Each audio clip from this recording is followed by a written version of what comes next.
We are your home theater and AV questions answered. This is AVRant. Want your home theater or AV question answered by Tom and Rob? Send it to question@avrant.com. Welcome to another edition of AVRant. My name is Rob H. I'm your host this week, and I'm here with... Lee Overstreet, once again pinch hitting. Tom is gone, and here I am. That's right. Whenever Tom is away, Lee shall be the first person I call, and thankfully Lee was available this week, so it all worked out very nicely. Now, if anyone is looking at the numbering of these podcasts, you might notice that last week was episode number 665. Right, so the next one logically should be what? 665 Mark II. That's what this is gonna be. Okay, now it has nothing to do with Lee. You might be able to figure out what the next number in sequence would be if we were going with integers. But I feel cheated. If anyone should get Devil Week, it should be me. Next week is Halloween. Our episode comes out if Tom posts it on Friday. I guess it's actually it is. Wait a second. What would it be? All Hallows Day, because Halloween is All Hallows Eve. That's a Catholic holiday something? I don't know. Whatever it is, next week is Halloween, so we're saving our special number for next week. I've never known what it's the eve of, honestly.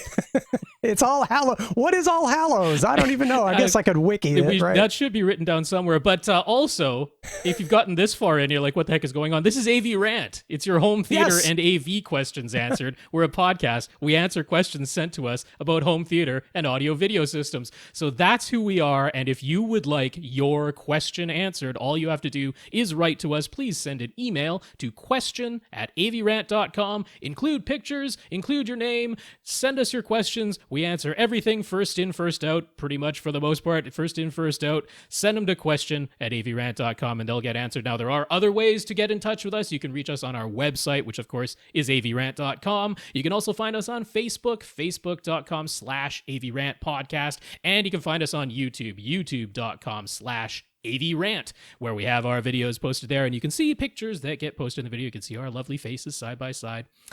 And there we go. There's that. You can reach us individually. I have an email address, rob@avrant.com. Tom, our usual host here, is tom@avrant.com. And we're on Twitter. I'm @FirstReflect. Tom is @avrant_Tom. And our good friend here, our guest co-host this week, Lee Overstreet, is also on Twitter. What's your Twitter address? I'm on Twitter. Mm-hmm. I'm Lee Overtweet. Mm-hmm. Lee Overtweet, because I'm so clever. When do I get my AVRant email address? Oh, yeah. Well, you know how good we are. I've only been doing this for 5 years. 6 years? 6 years I've been doing this. You know how good we are about updating our website and keeping it going. So I'm going to estimate another 4 years, Lee. Another 4 years. Okay, got to put in 10 solid years, and then you get an email address. And then after 20 years, I get to review a speaker. Could be what happens. Well, we want to start off by thanking our listeners of the week, who are people who support our podcast in some way. Now, one way you can do that is come to our website, avrant.com, and over on the right-hand side, there is a graphic of a cup of coffee that Tom made all by himself. And if you click on that, it takes you to PayPal, where you can send us a one-time donation. Don't have to have a PayPal account. You can just use a credit card if you'd like to do that. And you can also sign up for an automatic monthly donation if you would like to via Patreon. We're at patreon.com/AVRant podcast. We have 87 patrons over there now, including Brannon F, who I'm pretty sure we mentioned last week, but you know what? We're getting to his question this week, and it never hurts to say thanks again for someone letting us know that they are a patron of ours. So thank you, Brian. If you give money, we'll say your name a lot. That is absolutely true. We don't mind repeating. Just let us know that you supported us in some way. If you support us in some other way, like talking to a manufacturer or mentioning us on a website or something like that, let us know. We'll throw your name out there as a listener of the week.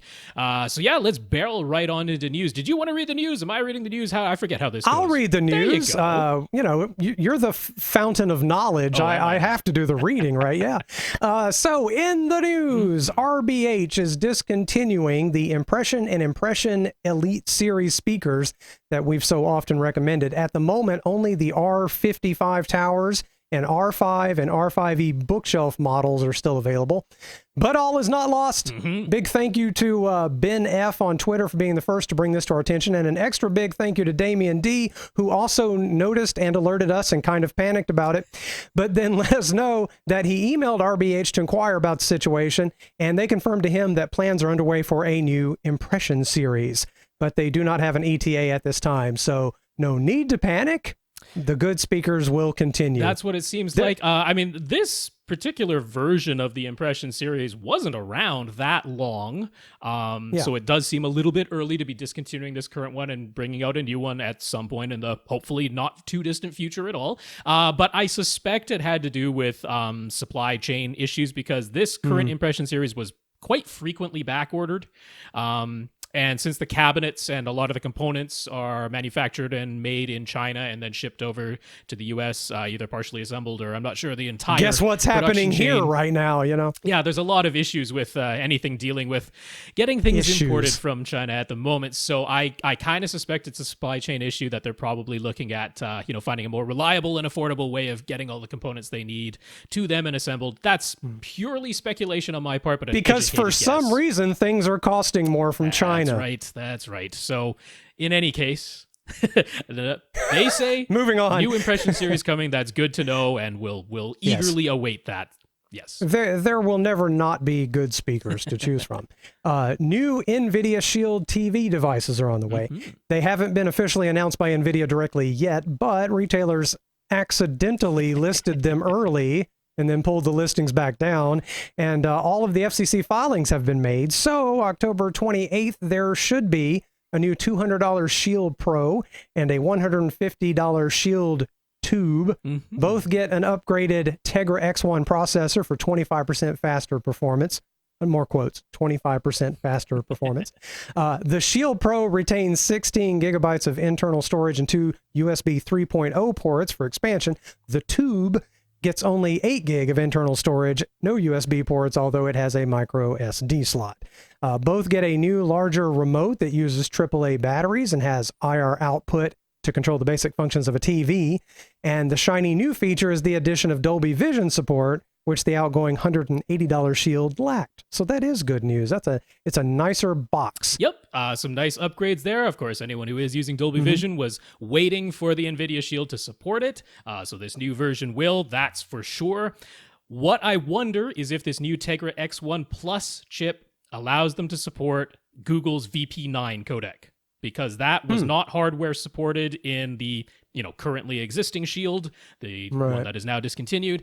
This new one, I mean, you would assume this is Android TV. So you would think if anything would support Google's own VP9 codec, it might be a box running Android TV. I hope so, because if it does, that will then make this the best external box for watching YouTube, because the NVIDIA Shield is already the only external streaming box that supports 5.1 audio from YouTube. There's no other external streaming box that supports 5.1 audio. So the NVIDIA Shield already does. I would assume that carries over to the new NVIDIA Shield Pro and NVIDIA Shield Tube. But if they support the VP9 codec, then they'll be able to do 4K and HDR. Right, so VP9 is what's necessary for that. For the higher from YouTube. So that would, I'm assuming that will be the case. That will make this the best external YouTube box. Then it's already the best Plex external box. It's the only one that can be its own standalone Plex server and an excellent Plex player. Again, I'm assuming that will continue. There doesn't seem to be any reason why I would think it wouldn't, although who knows these days. Sometimes things go weird. And then now that it supports Dolby Vision, it does all the things. So for all the people who are like, why do you recommend the Apple TV 4K most highly, which I still recommend very, very highly, because the people who like it, yeah, it's an excellent external box, but it doesn't do YouTube 4K, it doesn't do YouTube 5.1 audio, and I can't call it the best Plex playback box because it doesn't support full lossless bitstream output in the audio. The Apple TV 4K I'm talking about. The NVIDIA Shield does. So if it now does all the things, this will probably become my new go-to recommendation box. Right. I would be so sad if I couldn't have 4K and HDR on YouTube. Right. There's some really good stuff there. Some of the best stuff I've seen. Yeah. Some, if I'm ready to show my TV off to people, I got that LG OLED. It has a wonderful YouTube app. So, and I don't know if it can. Yeah, it does 5.1, doesn't it? Yes, yeah. Oddly enough, yeah. the built-in yeah. apps of certain smart TVs do it, but as far as external boxes go, it's been the Shield, but then you didn't get 4K HDR. So, yes, fingers crossed. It's funny to me how quickly streaming turned into the better quality picture compared to like cable. I mean, over the course of just a few years, it flipped completely, and my cable picture's terrible. So we move on to comments now. Billy M is our first comment. A little while ago, Billy told us about his setup where he's using a 2.35:1 screen with a Sony 4K projector and an anamorphic lens permanently in front of the Sony. He was using an Oppo 203 Ultra HD Blu-ray player, which thankfully offers scaling for a permanent anamorphic lens setup just like his, but he wanted to try Panasonic's HDR Optimizer. So he was asking if any of the Panasonic players can work with a permanent anamorphic lens or if he would need to use an external video processor. We said to maybe try plugging the Panasonic player into the Oppo's HDMI input. Weren't sure if the Oppo's anamorphic scaling could be applied to other sources being plugged into the Oppo, but if he was willing, we thought it was worth a shot. He would essentially just be using the Oppo as a video processor rather than buying an entirely new video processor, and it worked. Yeah. How about that? And not only did it work, Billy was able to pick up a Panasonic UB420 on sale at Best Buy for only $219. So that all turned out to be much less expensive than he had anticipated, and he's very happy with the results, so he says thanks. How about that? Well, thank you, Billy, for letting us know, because I was not sure. I do have an Oppo 203, but I don't have an anamorphic lens setup. And I guess I could have tested out if throwing something in there, a stream box or something, went through, but I'm not sure how all that would look. Regardless, Billy let us know. We have the answer now, and the answer is good, which is that essentially, isn't that great? Yeah, all the video processing stuff of the Oppo 203 works. This show saved him money. Yeah, that's the idea. Look at that. It was worth a try, so yes. He's freed up some money to send us on Patreon. Just kidding. You don't have to send money. It's nice, but I don't get any of it. They get it. And 6 years filling in for. Anyway, just a few comments from me as we sit here, if that's okay. Mm-hmm, absolutely. Two things that I find interesting that I've noticed lately. So we have a contract with Comcast that is up in April. Okay. And the word contract means nothing to Comcast because they just took our HBO away. Ah, right. And so we had to go get it some other way. And my wife decided, well, we use Amazon Prime a lot. Let's just do it through Amazon Prime and get HBO through there. Yeah. And movies look great, but it looks to me like anything that should be 60 frames per second, like live television should be, whether it's 1080i or 720p, is not. It looks like they're chopping it down to something like 24 or 30. It looks terrible. Which device are you using to stream the Amazon Prime app? That's the LG OLED. So it's the built-in. Straight out of it. It's the built-in app, and everything else on that app seems to look good, except that I haven't watched anything else via HBO that would be live TV. Right. I guess I could watch a boxing match to see what they do there. But for whatever reason, Real Time with Bill Maher we tend to watch. And it looked awful, choppy. It's like if you converted 60 frames per second to something like 24. So I would like to know if anybody else has experienced the frame rate thing. Honestly, is okay. The frame rate thing is one of the reasons I have continued to recommend the Apple TV 4K as the best stream box, because it's match frame rate feature is on a hardware OS level. So it doesn't matter what app you're using, it will detect the incoming frame rate and match the outgoing frame rate of the box to whatever the source was. Not all of the boxes do that. Like, for example, the NVIDIA Shield doesn't do that. It is capable of automatically switching frame rates, but the app developer has to put it into their app. So like Plex has. Plex will switch itself between 24, 25, 30, 60, whatever, but not all of the apps on the current NVIDIA Shield do. That's another thing I'm hoping maybe this new NVIDIA Shield Pro and the Tube might support is hardware level frame rate matching, but we don't know for sure.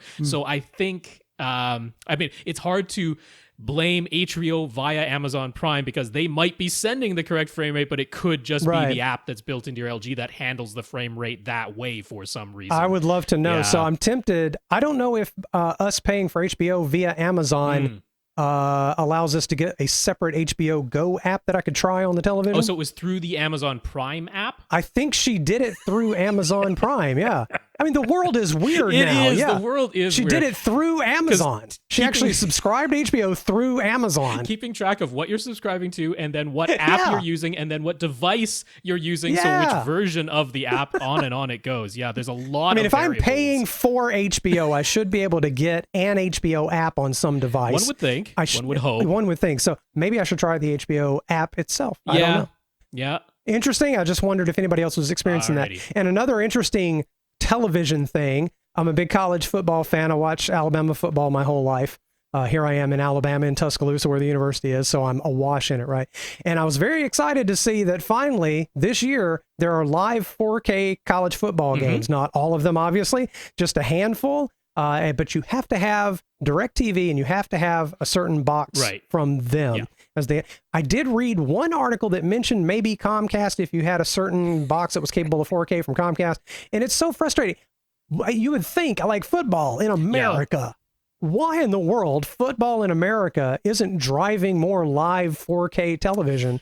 Well, I don't understand. I mean, we do have this year, finally, the NFL being broadcast only on the Fox Thursday night one. And again, a similar thing. I mean, pretty much only through cable providers, although not all of them, Fios and Comcast in their case in particular for sure, but then others not necessarily. Sometimes it depends on your area. And you do have to have the correct set-top box from your cable company, and then via streaming they had a whole mess of it, and that was the NFL on Fox. So I mean, that's even a step. I can't get. You would think I should be able to get, like, if I'm paying a cable subscription for that includes ESPN. Sure, I should be able to watch, if ESPN has something in 4K, I should be able to watch it by some streaming ESPN app.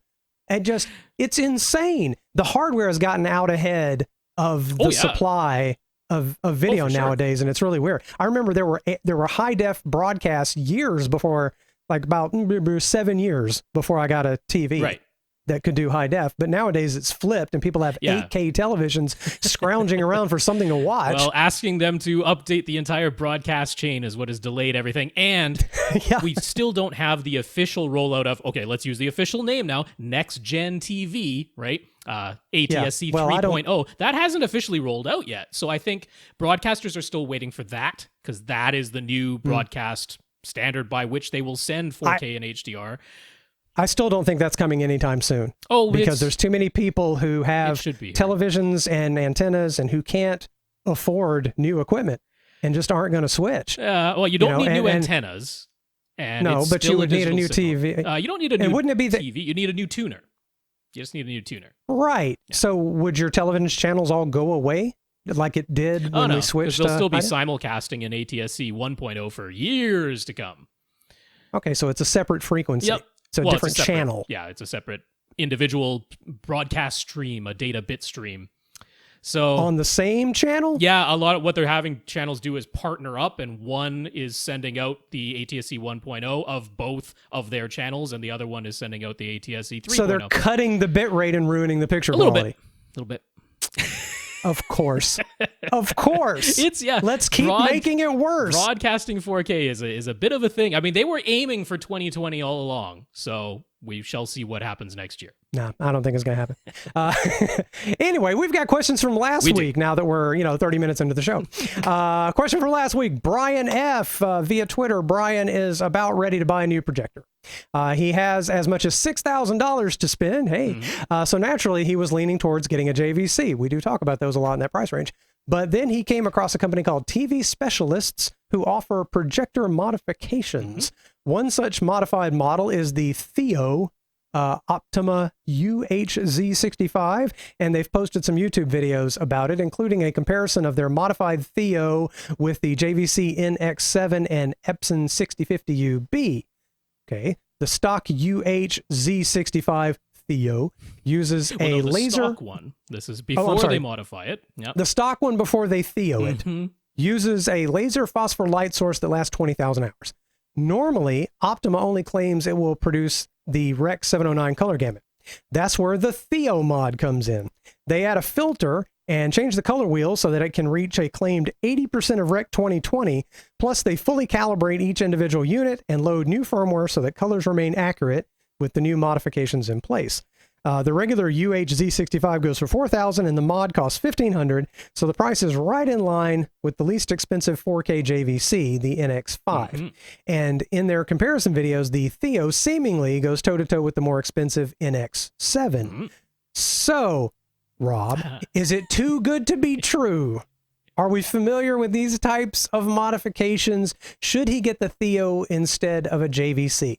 Let me tell you, my instinct is that a modded device I'm suspicious of compared to one that did it from scratch.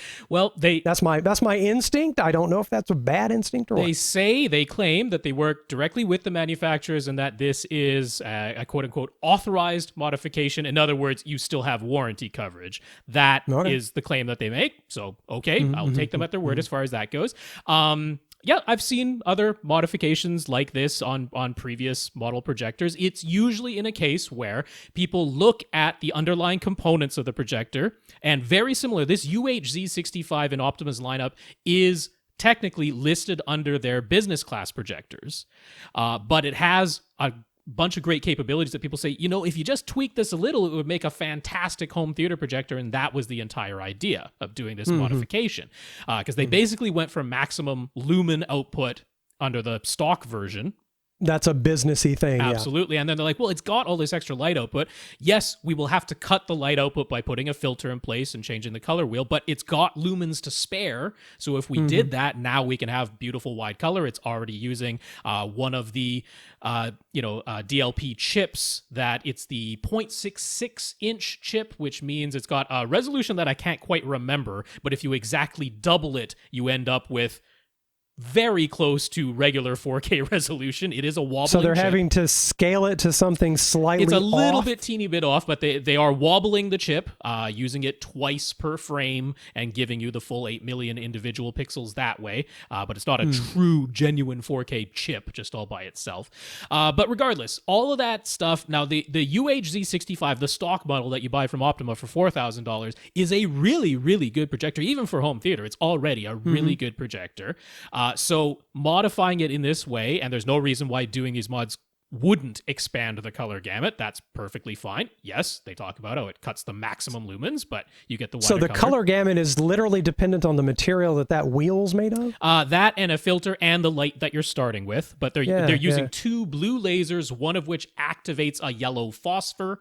That yellow phosphor doesn't have as narrow red and green elements as if you had, 3 individual light sources. Right. So by using, modifying the color wheel to like RGB instead of RGBY, which is what the business class version uses, and putting in this filter allows them to get really narrow color points and this wider color that exceeds DCI-P3. And so all of that stuff makes sense. Also, because you're cutting the light output overall by having a universal filter, it lowers the black level. So in that way, it improves the black level because you're filtering out some of the light. Right. So when they compare it to JVC's NX7, even in their comparison, the NX7 was still the outright black level champion. It still had the deepest black levels, and when you went just above black, 1 or 2 steps just above black, the Optima more quickly rose out of black, whereas the NX7 gave you those very, very small and fine gradations. So, which is technically more accurate to the source. So even with their own the video, they completely own up to that. The one area where I quibble a little bit is they show a contrast, an ANSI contrast checkerboard, and they talk about how, essentially the Epson was actually the brightest out of all of them at this point. And then the black levels were really, really similar amongst all 3, and we wouldn't necessarily expect that, but they mentioned in their own video how their room is not completely blacked out. I mean, the lights are off, it's light controlled, it's not like they have sunlight coming in, but it's not a completely blacked out room. And they go, well, that's fair because we're using all 3 projectors in the same room and measuring them. But I'm like, but you can't measure the absolute darkest black level when the room itself is now the floor. Not black.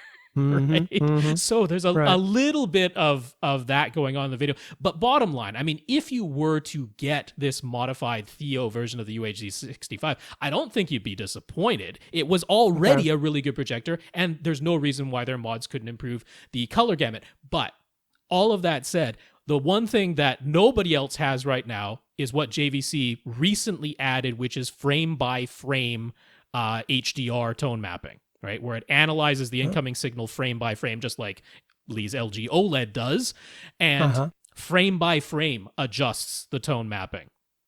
Nobody else has that, and it's kind of a game changer for projectors. And given that the price points are so similar, I'm like, if nothing else, I would get the JVC just for that. Yeah. So what are the price differences here? We're looking at this like Theo for $5,500. Well, I mean, if you're talking the NX5, they're exactly the same price. Okay. And how much is the 7? The 7, I mean, the retail price, I think it's still listed an MSRP of $8,000, if I'm not incorrect, but you can find them for right around 7 quite easily. I mean, that's kind of the going street price now. And then he was talking about how, you know, if you look around a bit, you can find them like $6,000, $6,500, and he's right in that $6,000 range. Wait, do you need the NX7 to get the frame by frame? Nope. Or no, the NX5? The NX5 has it. The NX5 doesn't have quite as deep black levels as the NX7, although now it's really comparable to what this Theo is doing with its DLP chip. Right. And so the NX7 also has itself an additional color filter to get even wider color than the NX5, but the NX5 is already like 90% of DCI-P3. So that's...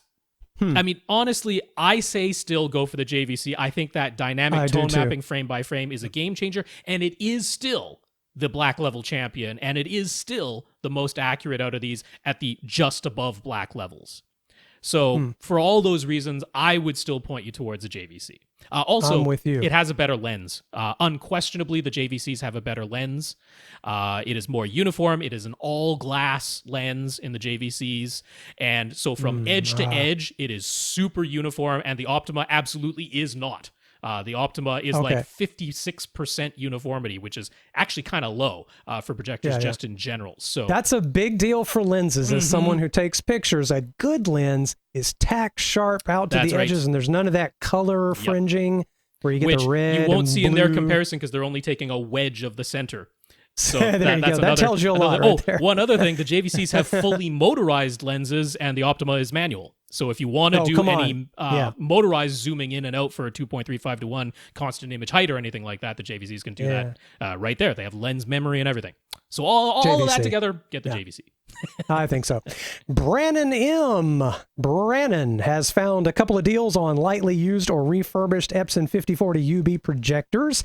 So he bought one for $900. That's a good deal. And no kidding. And at that price, since this is his first projector, if he decides that he loves projectors in general, he feels he'll be able to upgrade to something like a JVC in the not too distant future. All right.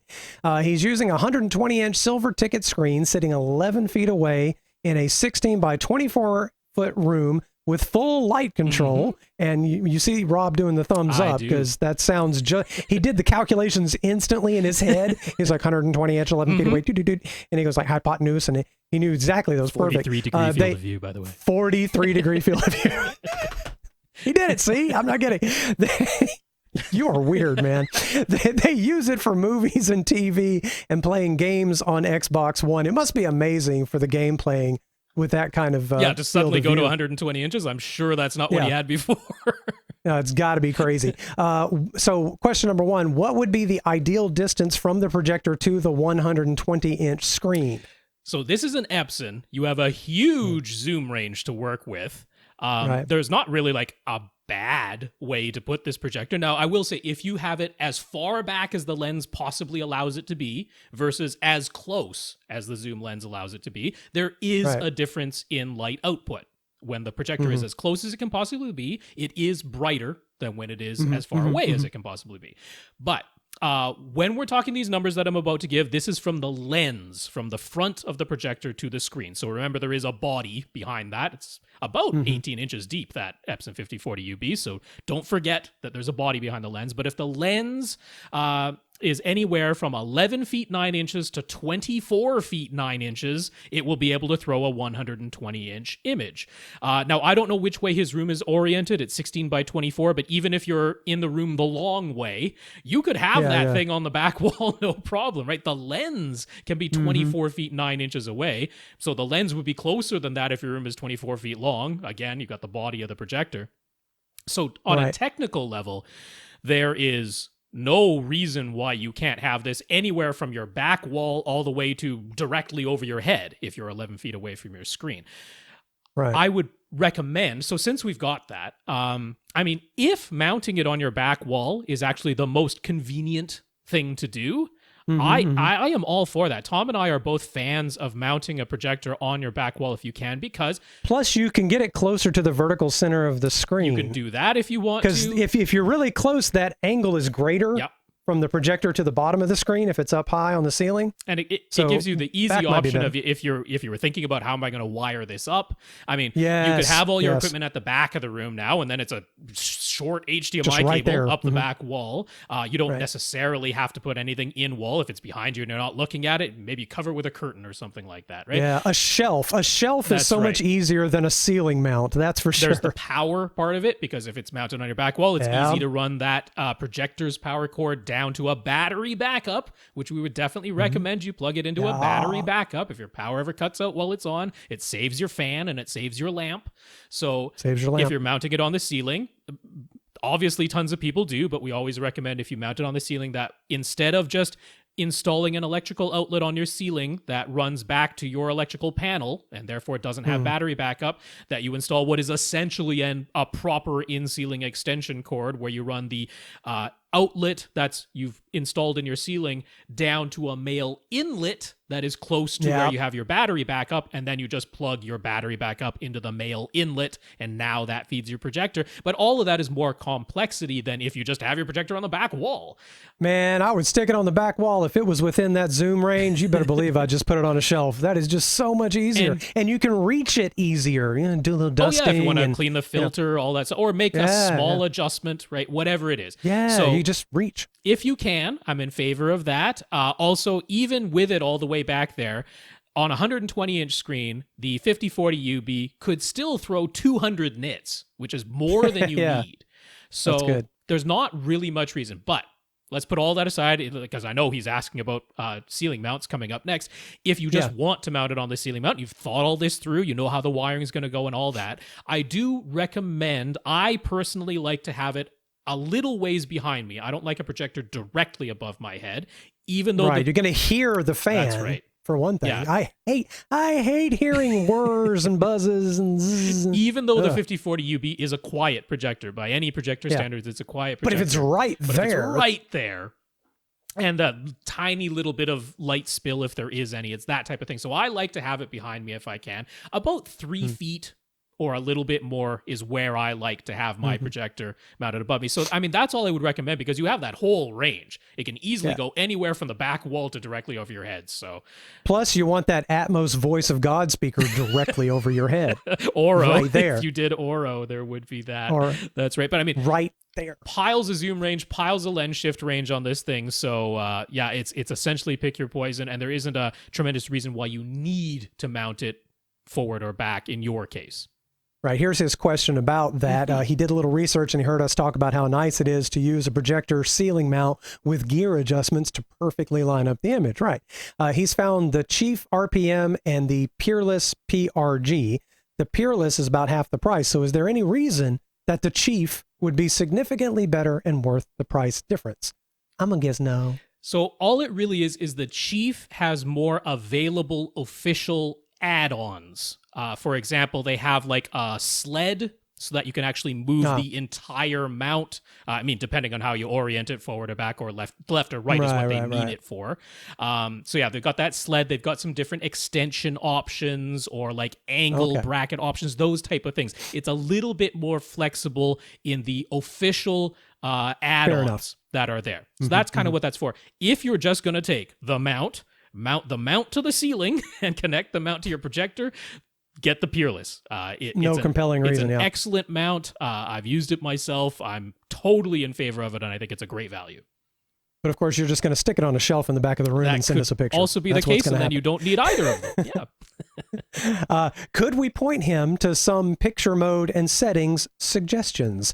He'd like settings for SDR in the dark, HDR in the dark, and daytime modes if possible. That makes sense. Well, instead of going through them all those settings, me speaking them out, I will send you to a link because somebody has already done this very, very nicely, and those are the good folks over at projectorreviews.com.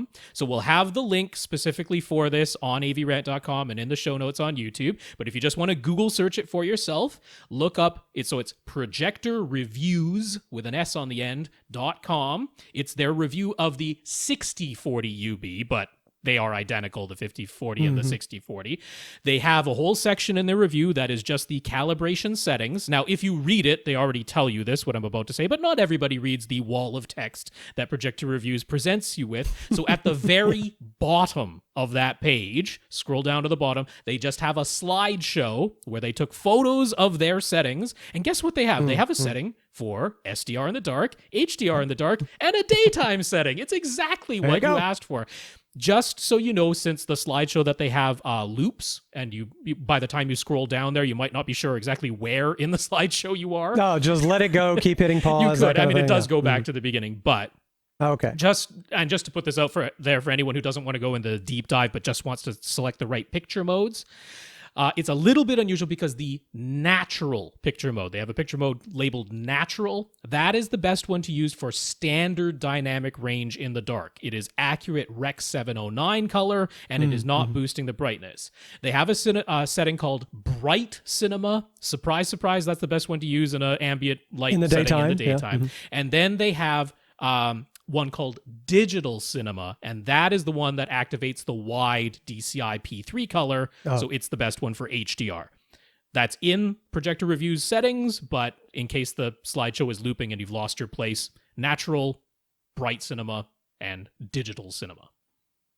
I've still got to figure out how to shoot HLG HDR on my Sony camera. It'll do that with video. It can't. I just got to figure. I don't even know how to process that on my computer. Like it's too far out there. Anyway, we continue with Brandon's questions. He'd also like to use an Apple TV 4K. What audio and video settings should he use on the Apple TV 4K? Right. And I know you have that answer. Yeah, so this one is a little bit trickier just because the 5040 UB, the one thing that it lacks, and the reason why the 5050 UB is, the top pick now, although the price is a lot more than this $900 that he paid anyway. The 5040 UB had 10.2 gigabit per second HDMI inputs, not the full 18 gigabit. So it could accept 4K at 60 hertz, but only with 8-bit color. That means no HDR. Or it could do 4K with HDR, but only at 24 or 30 frames per second, not 60 frames per second. So for gamers in particular who wanted 4K at 60 frames per second with HDR, the 5040 UB couldn't do that. It was just a bandwidth limitation of its HDMI inputs.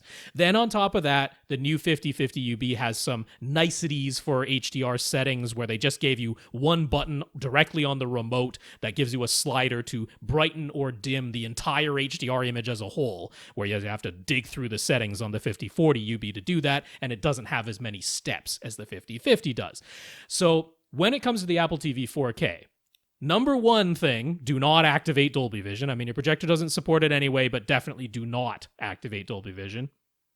Put it into its 420 chroma output. It gives you the option of 444 or 420. Put it into 420. That saves you some bandwidth. But then, what I would recommend is, in this case, do not activate frame rate matching. There's the setting in the Apple TV 4K for matching content. Let it match the dynamic range. That'll let you switch between HDR and SDR as you want to. But do not activate the frame rate automatic switching, because that could throw you into the situation where it's 4K at 60 with HDR, and you'll end up with a blank image. I would also recommend, as the default resolution output of the Apple TV 4K, set that to 4K standard dynamic range at 24 frames a second. Okay, so yeah, you're down to you're going to get movies correctly. But if you had a 4K 60, now, if you're like Lee and you know you're watching something that's 4K 60 and not HDR, then that's the time to manually go in there and say, okay, put out 4K SDR at 60 frames per second when you're watching that content. You would do that manually. But the reason I'm saying to do it this way... That wouldn't be worth the effort, honestly, because most things that I ever see that would match that description, 60 FPS but 4K, it's not going to be... It's not everything. It's not the majority of things. No. So that's why I'm saying to go with what is the majority of things, and this makes sure 24. The image remain like you see it. It's not a black thing that you have to go and take your Apple TV 4K and plug it into some other display to get your settings back, right? So I'm setting, you're kind of setting it to the lower end of what the Apple TV 4K can do with 4K resolution. So 4K standard dynamic range, 24 frames a second as the default. Go ahead and let it match the dynamic range so it switches between SDR and HDR, but avoid matching the frame rate just in this instance because it could put you into a format that your Epson can't intake via its limited bandwidth HDMI. So a few things to look out for there. We did miss the question about the Panasonic, so let's pop up to D here.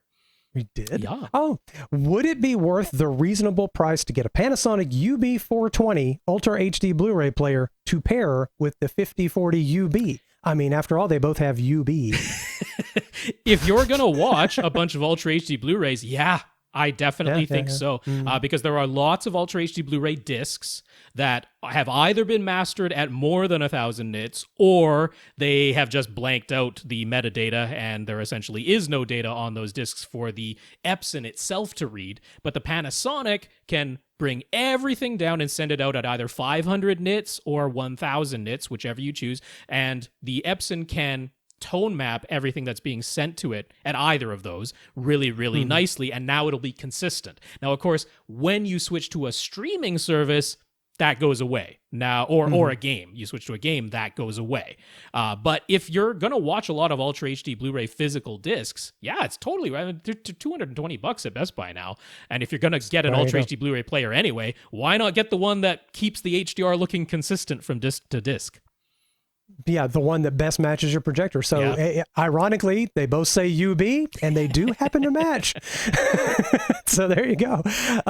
He's making DIY panels with plans already in place for where they will go at his first reflection points and along the rest of his sidewalls. Much respect. Love it.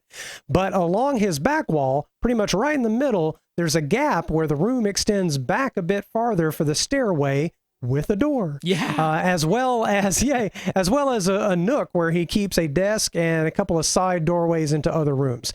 Should he put panels anywhere in that extended back section, since we often recommend having panels directly behind the seats?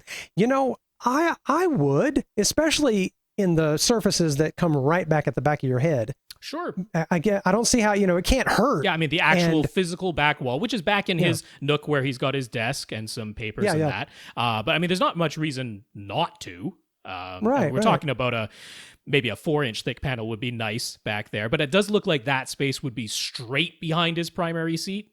Now, the farther away the back wall is from your head, right? The more distance you have between your back wall and the back of your head, the less I'm worried about having a panel back there, right? A lot of people have their seat pretty much right up against their back wall, and then I'm like, you must have an absorption panel back there. But the more distance you have, it's that inverse square law, right? That sound is traveling a greater distance. It's getting weaker both as it goes past you and then bounces on the wall and comes back.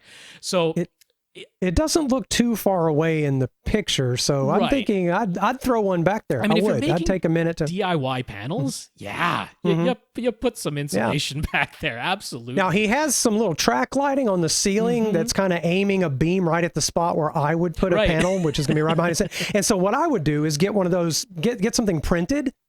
Sure. What's that service that we've talked about before? Well, there's multiple places that do it. I mean, Geek does have dyed panels, and then Acoustamac is the easiest place to get ready-made printed panels, including ones that they've get you already a picture printed on some cloth that could go over a panel back there, and it would look fantastic. It really would. Actually. It would look extremely suitable. No one would be like, why is there an image back there? Totally looks its place, and now it's playing double duty as an absorption panel. I mean, I wouldn't mind having some panels on the closer section of the back wall that's over to his right when he's facing forward.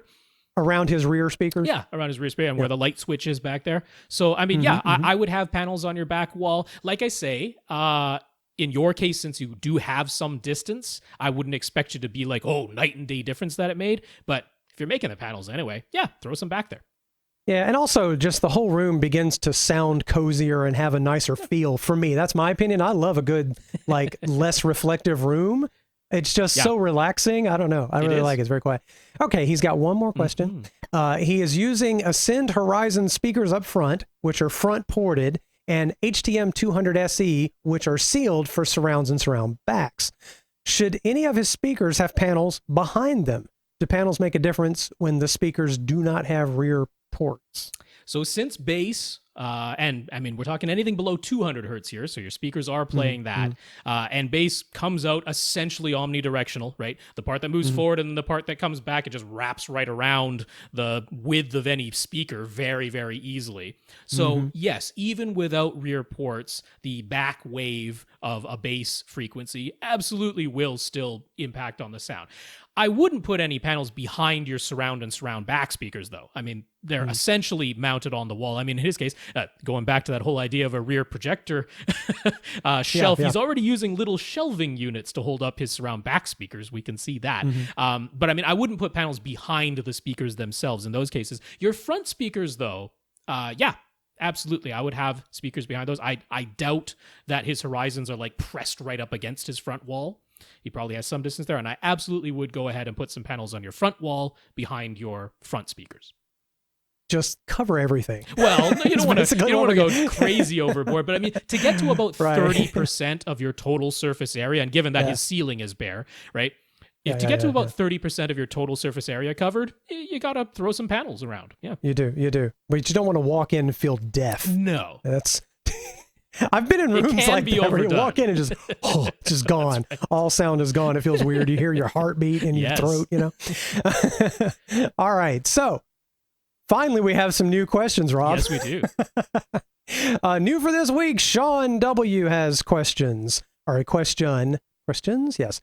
First, an update. After our discussion about Wi-Fi speakers for $200, Shawn and his wife decided to try the Yamaha Music Cast 20, and his wife loves it.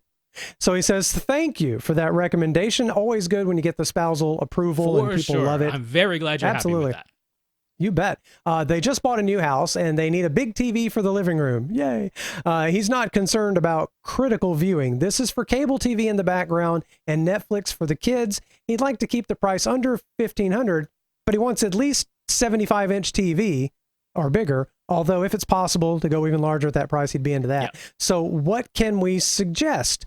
And yeah, I see a very good suggestions set. Sure. So I mean, right there, the one that'll immediately jump to mind, and if you go on forums and everything, this will be the first one up. TCL's 75-inch 6 series. It'd be the 615 if you're buying from Best Buy, or the 617 if you're getting it at Amazon. It is $1,300 for the 75-inch size right now, so it certainly fits your budget. And of course, what everybody likes about it is full array local dimming, Dolby Vision support. It actually hits 1,000 nits. DCI-P3 color are like 96% of it. I mean, it checks all the boxes.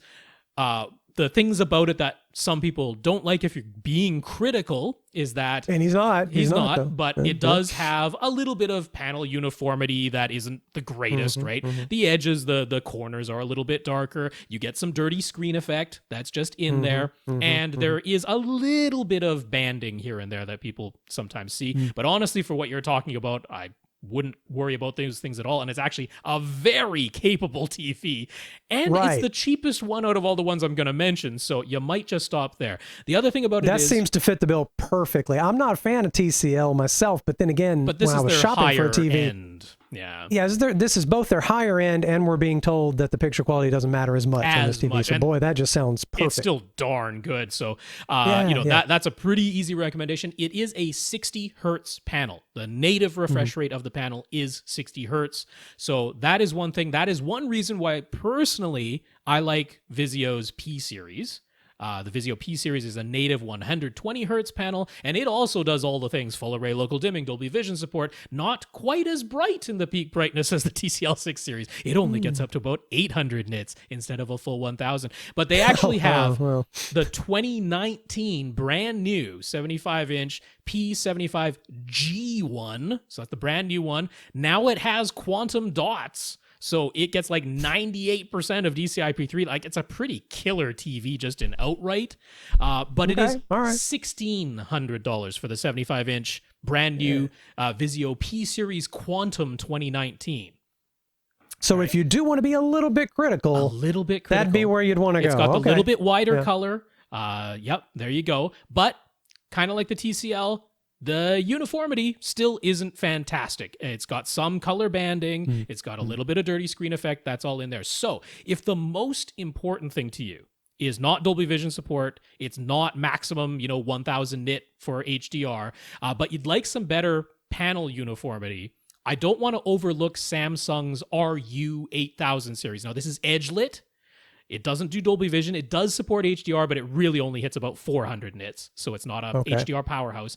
But it's got less dirty screen effect. It's got better panel uniformity than the TCL or Vizio. So if that's the number one concern for you, I don't want you to overlook it. The 75-incher RU8000 from Samsung is right at $1,500. They also have an 82-inch. It's the only one out of these that offers an even larger size, because there is no larger size from the TCL or the Vizio. But the Samsung's RU8000 series does offer an 82-inch size. It's $1,750 if you look around. So it's more than the $1,500 you were looking for. The 75 is right at 1,500. So there you go. Yeah. No, those are all good. It just depends on how important your picture quality is. That's right. Apparently. Infinite Gary, of course, has a question. I'm here. Infinite Gary always asks a question when I'm here. Does he just always ask a question? He almost always asks a question every week, so yes. I love it. All right, Infinite Gary, throwback. Gary still has a Nakamichi RX505 auto-reversing stereo cassette deck. How about, I'm so happy to hear that. My cassette love goes way back. I have a whole series of mixtapes from the 80s. I was thinking how this is very appropriate for you to be here to talk about this. Dude, my junior high and high school is just replete, and into early college, with cassettes and dubbing things, and like 45 vinyl, and then later CDs, and I just love it. I'd like to talk to him about what his favorite blank cassettes are and how they sound. When XM Radio came out, he used the Nakamichi with some high-end metal cassette tapes. All right, I do have some of those too, to record some songs and other audio broadcasts.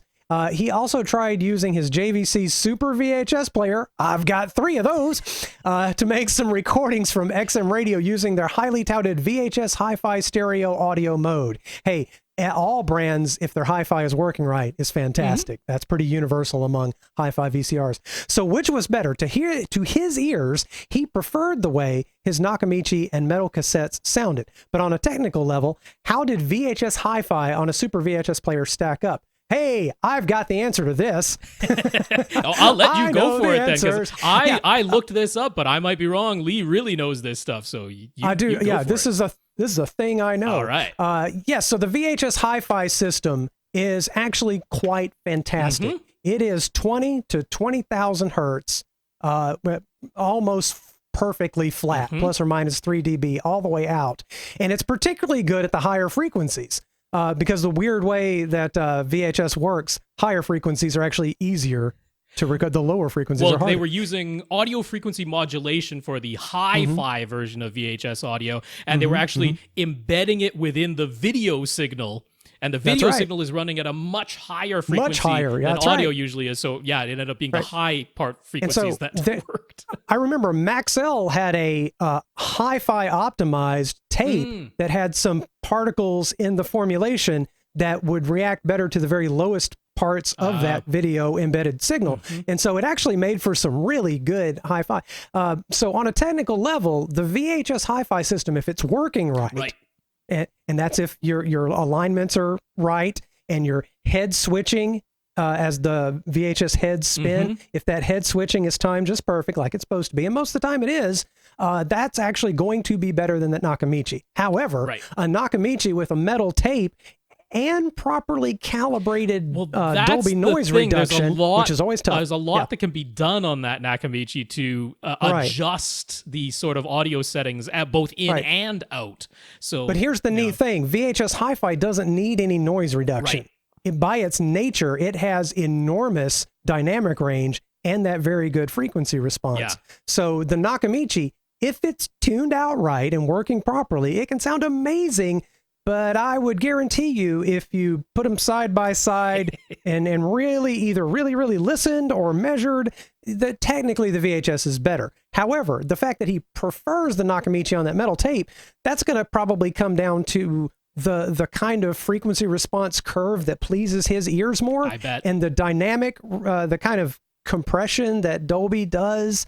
Sometimes it just sounds better with certain music to certain people's ears. So perfectly legit that he thinks his Nakamichi sounds better. And I might like it better too, because VHS Hi-Fi, it kind of like a CD, can feel harsh because it is so accurate. Right. It's so just sort of crisp and dead. It's all, like there's a certain sort of flavor to analog sound. And VHS Hi-Fi, although it's analog, is weirdly crisp, clear. Right. Yeah. Well, I mean, it had 90 dB of dynamic range in total and a 70 dB of signal to noise ratio, which is second only to CD. I mean, at the time, VHS Hi-Fi was the second best that you could on a technical level. Yeah, in 1990, Christmas 1990, I got a VHS Hi-Fi for the first time finally, and man, it's wonderful. I would dub CDs from people. I would borrow CDs and make my own copies onto VHS Hi-Fi. And thankfully, when I did a radio show for years, I had that to record. Even in the EP mode, even in the 6-hour mode,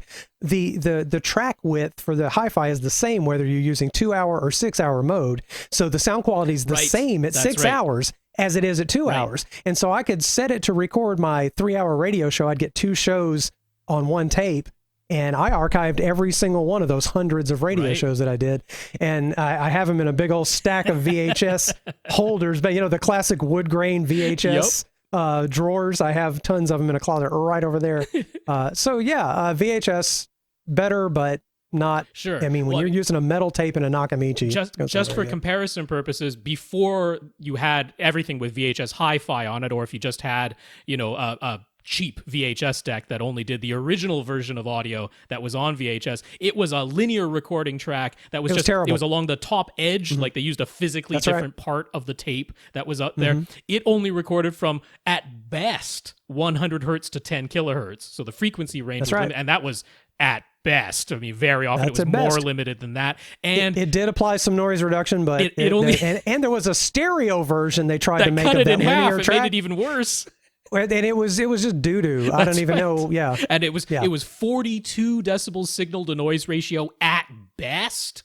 So, there was the old Dolby B noise reduction. That was that. What that did is it boosted the recording level of the mid-range and then knocked everything back down when you played it back. So it knocked the noise down and the mid-range stayed, but you lost even more frequency range. Yeah, it was kind of honky terrible.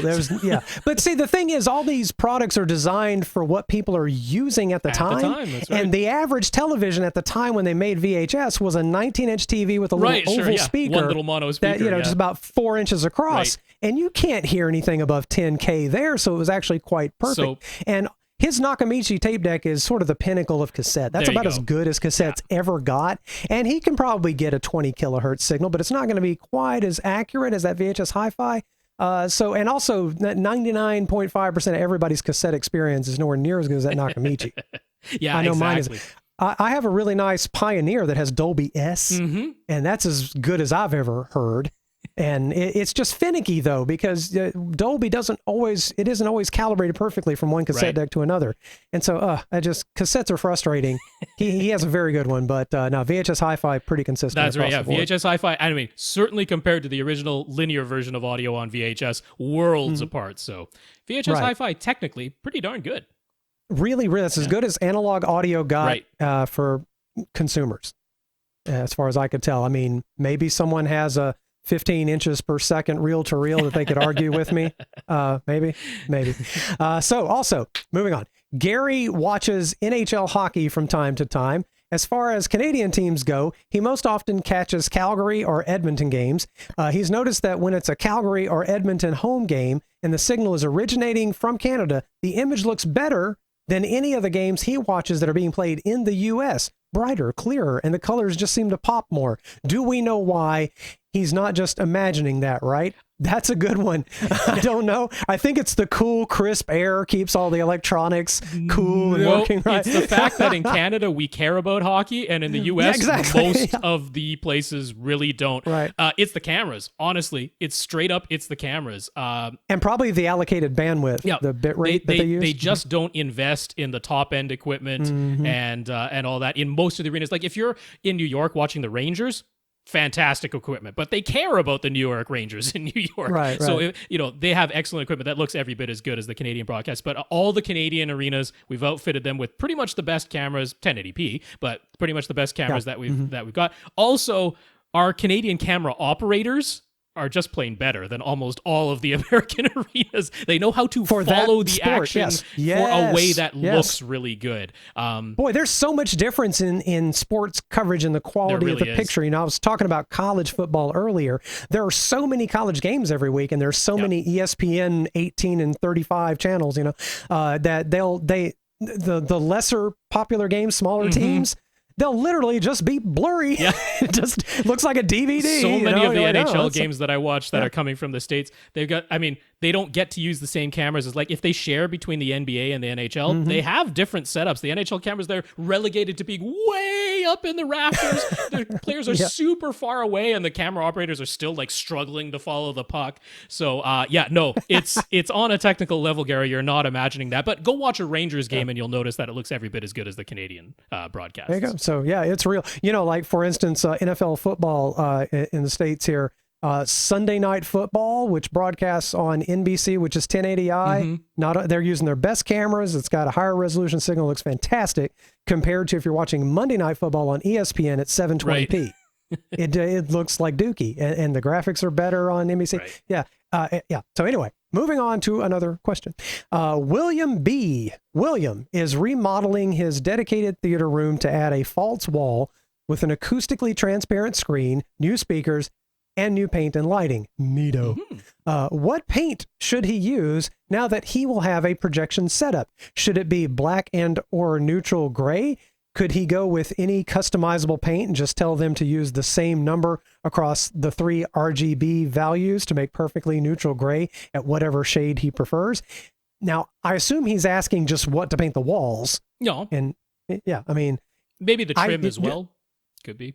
Yeah, I don't know if, just a personal preference. I don't think I'd want a black room. That's intense, man. That is ideal for a projection setup is a flat, reflectionless black everywhere. On a pure strict, there is no stray light hitting the screen except for what the projector sends, right? You could get some of that Vanta black, expensive nanotube particles, and then like put up a bunch of non-reflective surfaces, and it would just be a sensory deprivation chamber. Pretty much. Ideally, and he would just walk in and fall asleep. Ideally, that's what you have. But more realistically, if you can, stick with neutral gray. Make the trim black if you can. Absolutely do those things. It does help. Every bit of light that is not from the projector that makes its way back onto the screen, compromises the ultimate image that you're seeing. All the light off that projection screen has to be reflected, so the closer you can get to the only light hitting that screen being the projector's light, the better. But also, any light that does end up reflecting off of your walls and ceiling and making its way back onto the screen, if it is tinted in a color, it does bias your eye so that you aren't perceiving the colors completely accurately. Now, gray is a very still in style color. There's very few designers and decorators who would balk at you saying, I want this room to be gray. They're like, yeah, that's fine. It's in style right now. I would go with a neutral gray. Now, not everybody's base white where you start is the exact same shade of white from brand to brand.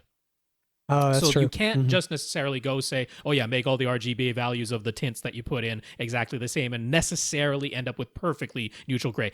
Would Tom worry about that one iota? Absolutely not. No. But since there is a widely available, affordable brand that gets it right with some of the colors that are already named for them, go with Sherwin-Williams.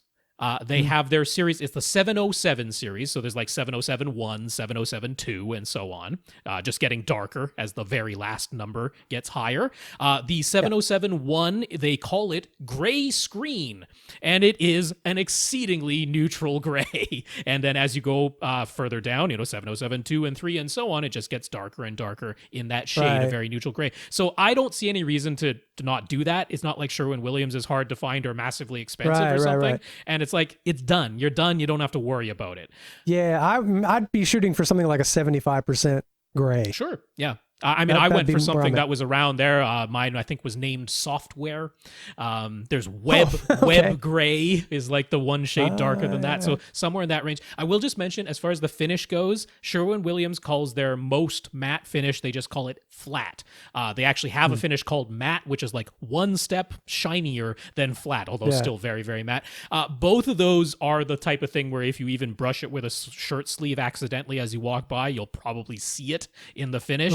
Yeah. So I went for the finish, which is one step above what they call matte, which they call velvet, and I have been very happy with that finish. It is not shiny at all. It's not even eggshell, right? Eggshell is. I was about to say eggshell is one I used recently, which is fine. Okay, so. I mean, eggshell is fine. Velvet is one step below that, and I've been very happy with that velvet finish. It's not so prone to even the slightest like breathe on it and it changes shade as the flat. So it's not like a chalkboard. Exactly. Right. But it's well, I'm kind of with Tom on this. Is like, don't lose your mind. No, don't lose your mind. But and Tom's home theater, I sat and enjoyed the hell out of a movie. It's red in his home, and it's red. That's right. I couldn't tell any difference whatsoever. So don't go nuts. Just get a good, darker black. I always throw gray. out that Sherwin-Williams because it's easy to find and it's affordable. So why not?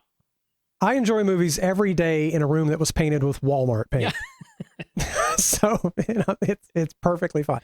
What's the best color temperature for lighting? Well, if you're going to turn it all off to watch movies, it doesn't matter. But television's 6500K, right? Yeah, 6500 Kelvin. That is what you want to get. So daylight lights. And if you want to buy some that are tuned to exactly that, they are a little bit more expensive than if you just go find some, LEDs off of Amazon or something. But there's a company called Ideal Loom. All right. And we'll have the link for them at avrant.com. But if you just search for Ideal Loom, they've got LED and fluorescent lights that are tuned to exactly 6500 Kelvin. So there you go. Now, William's next question is great. Is it even worth stressing over the paint and light color temperatures? No. Is that just a rabbit hole or a first world problem? Yes. Well, it's certainly a first world problem. Yeah. It can be a rabbit hole if you want it to be. But I mean, I just gave two pretty easy, affordable, and widely available options to handle both without much muss or fuss. So yeah, like if it's a 10-year-old girl's room that's hot pink, okay, that you're gonna see something. That's fine. But if it's beige, gray, anything in that realm, and you're lighting again, aren't you turning the lights off to watch the movie? So who cares? Get whatever lights you like. And for most people, when you go to a theater, we're used to much warmer light. Yeah. So when you see 6500 Kelvin lights, you're like, this it looks blue. Looks a bit weird, but once you get used to it, it is the most neutral light you could use. So there you go. Right. I'm lighting myself right now with something in the 5500 Kelvin. That's what's hitting me right now. So that's why I look dead. He has a window on a side wall that will limit how far forward his false wall can go. He can have the false wall 18 inches in front of the physical front wall or less. His front runner for new speakers are the new Ascend Acoustics Sierra 2EX, which are about 11 inches deep and rear ported. So will 18 inches behind the acoustically transparent screen be enough space? Could he go less than 18 inches with those preferred 11-inch deep speakers rear ported? That's right. I'd want a little more depth, I would think. Well, this is okay. You don't need more. So let's just work it right out. You want 2 inches from the front of the speaker to the actual acoustically transparent screen. So, so 18 minus 2. We're at 16 right now. Now the speaker is 11 inches deep. So we got 5. So we got 5 inches left.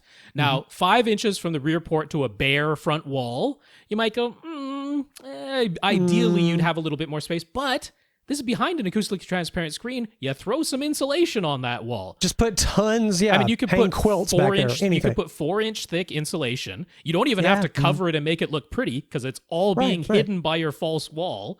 So you put some 4-inch thick insulation there. Yeah, there's 1 inch between the rear port and the insulation, but that's okay. So what? And everything is great. So that's fine. I probably wouldn't shrink it to less than 18 inches, though, because we just worked out those numbers. I mean, I guess you could go 2-inch thick insulation and still only a 1-inch gap, and that would be okay. So maybe you could get down to 16 inches from the physical front wall to the front of the false wall. But since he can have 18, I'd go ahead and leave it there. It's that much more comfortable, but it's fine. You're okay. Will the Sierra 2 EX be able to play at full reference volume when paired with a Denon X4500H? He's planning to sit about 10 feet away. I'm going to go ahead and guess yes. Yep. But I assume you've done the calculations? Yeah, so the Sierra 2 EX, they are 86 dB efficient at 1 watt, which is very standard. They can handle a maximum of 300 watts peak. So the answer is yes, you can hit full reference volume. Absolutely. Only 10 feet away, especially. For his surrounds, he was thinking he'd go with the Ascend Sierra Luna speakers, which are about 6 inches deep and meant to be wall mounted. His door is on his back wall, and then he has a bar area with a bar top and stools. I'm going to hang out there. Sounds great. Then a sofa in front of that. So he has to walk around all that to get to his seats. His room isn't very wide, so he only has about 2 feet from the sides of the sofa to his side walls. If he follows Dolby's speaker placement, will it be problematic having the Sierra Luna sticking out 6 inches on each side wall? Getting there. It's getting there. I mean, make them visible if you can. You don't want to run your head into that. Your head, in this case, your head will take more damage than the speakers because they are made out of laminated bamboo, which is stronger than steel. So what? It is. So, is it really? It is. So your head will be taking the damage more than the speaker will. But I mean, what I would probably recommend is don't follow Dolby's strict guidelines of having them literally 90 degrees to the sides of your sofa. They can be a little bit back. Even within Dolby's guidelines, 110 inches from dead ahead center. So that's a little ways back. I would probably do that because that 110 degrees. Yeah, 110 degrees to the left and right of dead ahead center. So a little ways back. I would recommend doing that because that'll kind of put the speaker just between the very back of your sofa and where those bar stools are. And that should give you, enough room that, you're kind of moving your head around it a little bit, but it should be okay. Maybe put a little glow strip on the bottom of that speaker or something like that. How scary is it? I'm still freaking out that bamboo can be stronger than steel. Laminated bamboo. No. I know, but still, that's crazy. Yep. How strong are pandas? Wow. That's not laminated. Still, that's kind of amazing. Scary animals. Do we have any suggestions for different speakers that would still be neutral and transparent? He's looked around and found some very thin on-wall speakers, but none of them seem to extend low enough for an 80 hertz crossover, and he isn't sure if any of them would stack up to the Ascend Sierra speakers with their raw ribbon tweeters.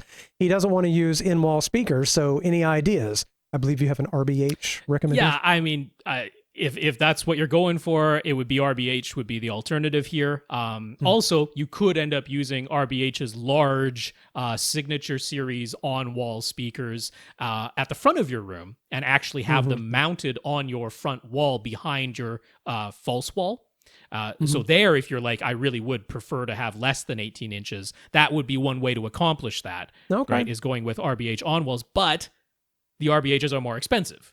They're more expensive than the Ascend Sierra 2 EX and the Sierra Lunas. So if you're willing to increase the cost, there is an alternative available. RBH's signature on-walls and their Ultra One on-walls could be your surrounds and be very, very skinny.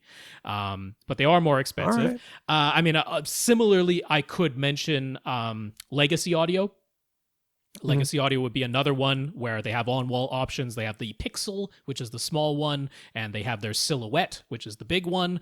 But again, more expensive than the Ascend. So if you're the combination of all of these factors and price, the Ascend still win, and I think you're on the right track. Yeah. If you can keep from clocking your head into those stronger than steel speakers, I would still stick with it. That's what I would do. Let's move on to Lior. I hope I'm saying that right. Lior has a Denon X4400H. He's running a 5.1.2 setup with top middle speakers. The only source plugged into the receiver is a Blu-ray player. He's happy with his Audyssey setup, and he pretty much always uses the same master volume level. He decided to start using the DTS Neural X up mixer rather than just playing back DTS HD master audio soundtracks in DTS HD MA listening mode, which left his top middle speakers silent. When he played Spider-Man Far From Home, the 1080p Blu-ray with a 7.1 DTS HD master audio soundtrack, he got a weird glitch where the volume was at least 10 decibels louder than he's used to. Pausing the movie and then hitting play again or switching listening modes and then back to Neural X fixed the issue. He thought it was maybe a one-time anomaly, and indeed he doesn't seem to be able to reliably reproduce this increased volume glitch, but it has happened 2 more times with different movies, always with 7.1 DTS HD master audio soundtracks. It doesn't happen every time, and again, if he pauses and then plays or switches listening modes, it's fine. Any ideas what's going on? Because I ain't got no idea. Something's going on in that receiver. Yeah, that I don't know. I don't know the cause of that. It's not a common problem I've heard a lot of people speak about. I am straight up as befuddled as you are, Lior. I don't know what is causing that. And when you can't reliably reproduce it and it doesn't happen every time with the same movie that you're playing, it's really tough to nail down what the heck is going on there. Is there some sort of firmware update thing that could happen here? I mean, there have been firmware updates, but I'm at a loss. I don't know what's causing that. So that's just good old fashioned weird. It is. Just hit pause and play again. Sometimes problems are just like, oh well, I have to hit pause and hit play again. I don't know. That is something's going on in that receiver though. He has more questions. The only thing that has been suggested to him is to do a full factory reset, but he doesn't want to lose all of his Audyssey settings. He does have the Audyssey Editor App, which gives him options to save and load his Audyssey configuration. He also has a full config.avr backup file that he created in 2018 after he got it all set up just the way he wanted. But he has since updated the receiver's firmware. There we go. Okay, I should have read ahead. So which method is better if he wants to restore his Audyssey and other settings after a full factory reset? Well, you could do both. Both and find out. Yeah. So if I'm not mistaken, because there was one year where so what you used to be able to do with Dan and Marantz receivers was log into them via a web browser, right? You just put in the receiver's IP address and you would actually get a whole web interface, and you could change all the settings in there and save that configuration onto your laptop and then load it back on. Oh, neat. Okay. Then when the Audyssey Editor app came out, they took away that web interface for 1 year and then they brought it back the next year. And I'm pretty sure it was the 4400 series that lost that web interface, because the 4300 got the Audyssey Editor app after it came out. It was an add-on. Okay.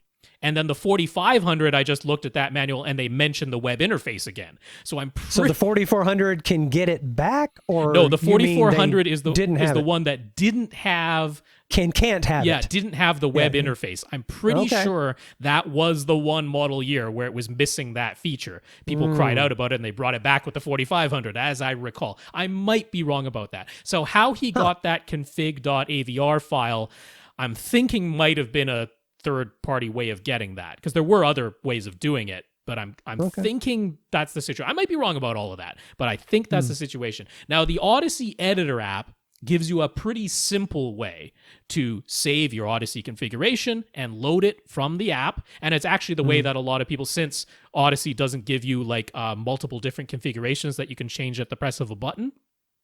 That's one of the complaints that some people have about it. Yeah. The Audyssey Editor app is the easiest way to do that. So, in your situation where you have this glitch that we can't quite figure out, and we don't know if it's related to firmware, or we don't know if it's related to some other setting somehow, I would probably recommend doing the Audyssey Editor app version of it, because that only applies to Audyssey. But that's the most important one. That's the one that takes all the time to do all of your measurements and all of that type of stuff. So I would probably do it there, because I kind of want you to lose all of the other settings and just redo them manually. like, just the setup part of the AV receiver, as opposed to the Audyssey part. I kind of want you to go through that and do that again manually, because we don't know where this glitch is coming from.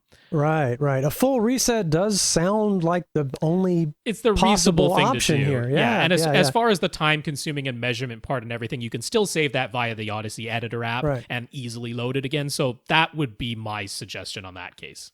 Yeah, so basically Lior needs to weigh the annoyance of hitting pause and play again.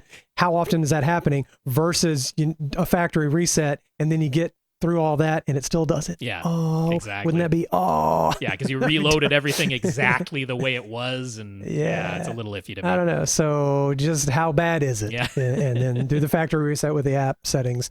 Okay, moving on to Stefan B. Here we go. Stefan B, what's the best budget 75-inch TV? We've talked about them. I will already. refer you back to Shawn W's question. I mean, he was asking about perhaps larger than 75, but we pretty much ended up talking about just 75-inch TVs. And yeah, it'll be so some people might be saying, why aren't you recommending, Rob, the new TCL 625 series that just came out? Why aren't you saying those instead of the 615 series that was already out last year? Well, because there is no 75-inch size in the new 625 series. They have reserved, it doesn't go up that big. They have reserved the 75-inch series for their new 8 series models, the TCL 825 that just came out. So as far as 75-inch TVs go, pretty hard to beat the TCL. It's the cheapest and it checks all the boxes, but it's the panel uniformity. If it's anything that you're going to complain about, it's the panel uniformity. I just don't like TCL TV. And being a native 60 hertz panel. Those would be the two things to quibble about with the TCL. The Vizio P series, I would probably point most people to the new 2019 Vizio P series Quantum. $1,600 for the 75-inch in that one. Does all the things. And again, the little bit of banding that shows up once in a while, that is they don't have a de-banding filter in the Vizios. That would be the one thing that people sometimes complain about. And then the one to not completely overlook is Samsung's RU8000 series. Once again, edge lit, no Dolby Vision, not very bright for HDR, but better panel uniformity if that's your number one consideration. Right. Okay, there you go. Dan C.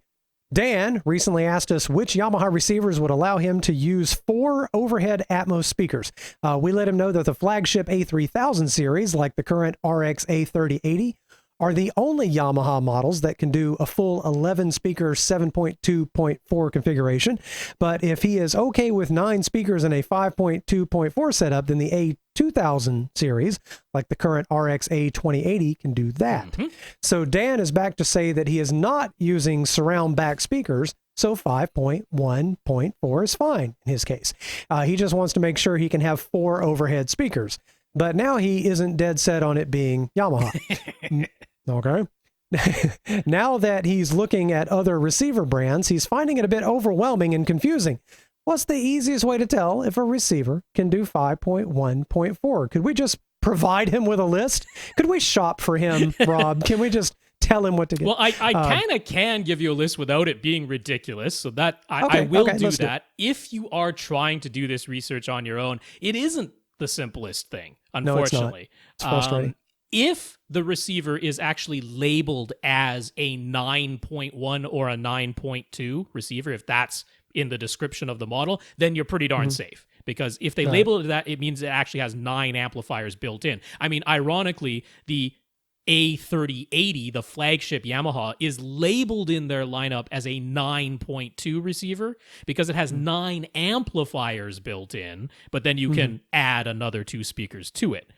The A2080 in Yamaha's lineup is also labeled as a 9.2 receiver because it has 9 amplifiers built in, but you cannot add 2 more speakers to that one. Only the 3080 can have 2 more speakers added to it. So if you're looking at receiver models and it says this is a 9.2 receiver, you're pretty darn safe in your case. It can do 5.1.4. But it isn't always that way, and there are some that are labeled as a 7.2 because they have 7 amplifiers built in, but they can be expanded. And so if you carefully read through the spec sheet, some of them mention, This has 7 amplifiers, but it can process 9 speakers. Some of them outright say that, like Marantz's do. But not always. So then you're relegated to reading through the manual and looking at the amplifier assign section of the manual, where it will hopefully detail that for you. Nothing like digging through a dozen PDFs while you're trying to pick a receiver. But if you're just trying to shop in a store, yeah, that's overwhelming and confusing. I don't blame you. So here is the list that I will give you. All right. So for Yamaha, if it's an RXA 2040 or a higher number than that, all right? So 2050, 60, 70, up to the 80, or a 3000, 40, 50, 60. Yeah. They all do it. There, that's Yamaha. For Onkyo, if you're in the TXNR series and it is a 787 or a higher number than that, it'll do it. Or if you're in Onkyo's lineup looking at the RZ series, if it's an RZ 630 or a higher number than that, it'll do it. Okay. Marantz's lineup, pretty easy. If you're the SR 6010 or a higher number than that, it'll do it. Okay. And in Denon's lineup, if you're an X4300H or a higher number than that, you'll be able to do it. But there are 2 exceptions. Okay, 2 exceptions. If you go a year before that, there was the 7200 WA. It was the flagship at the time.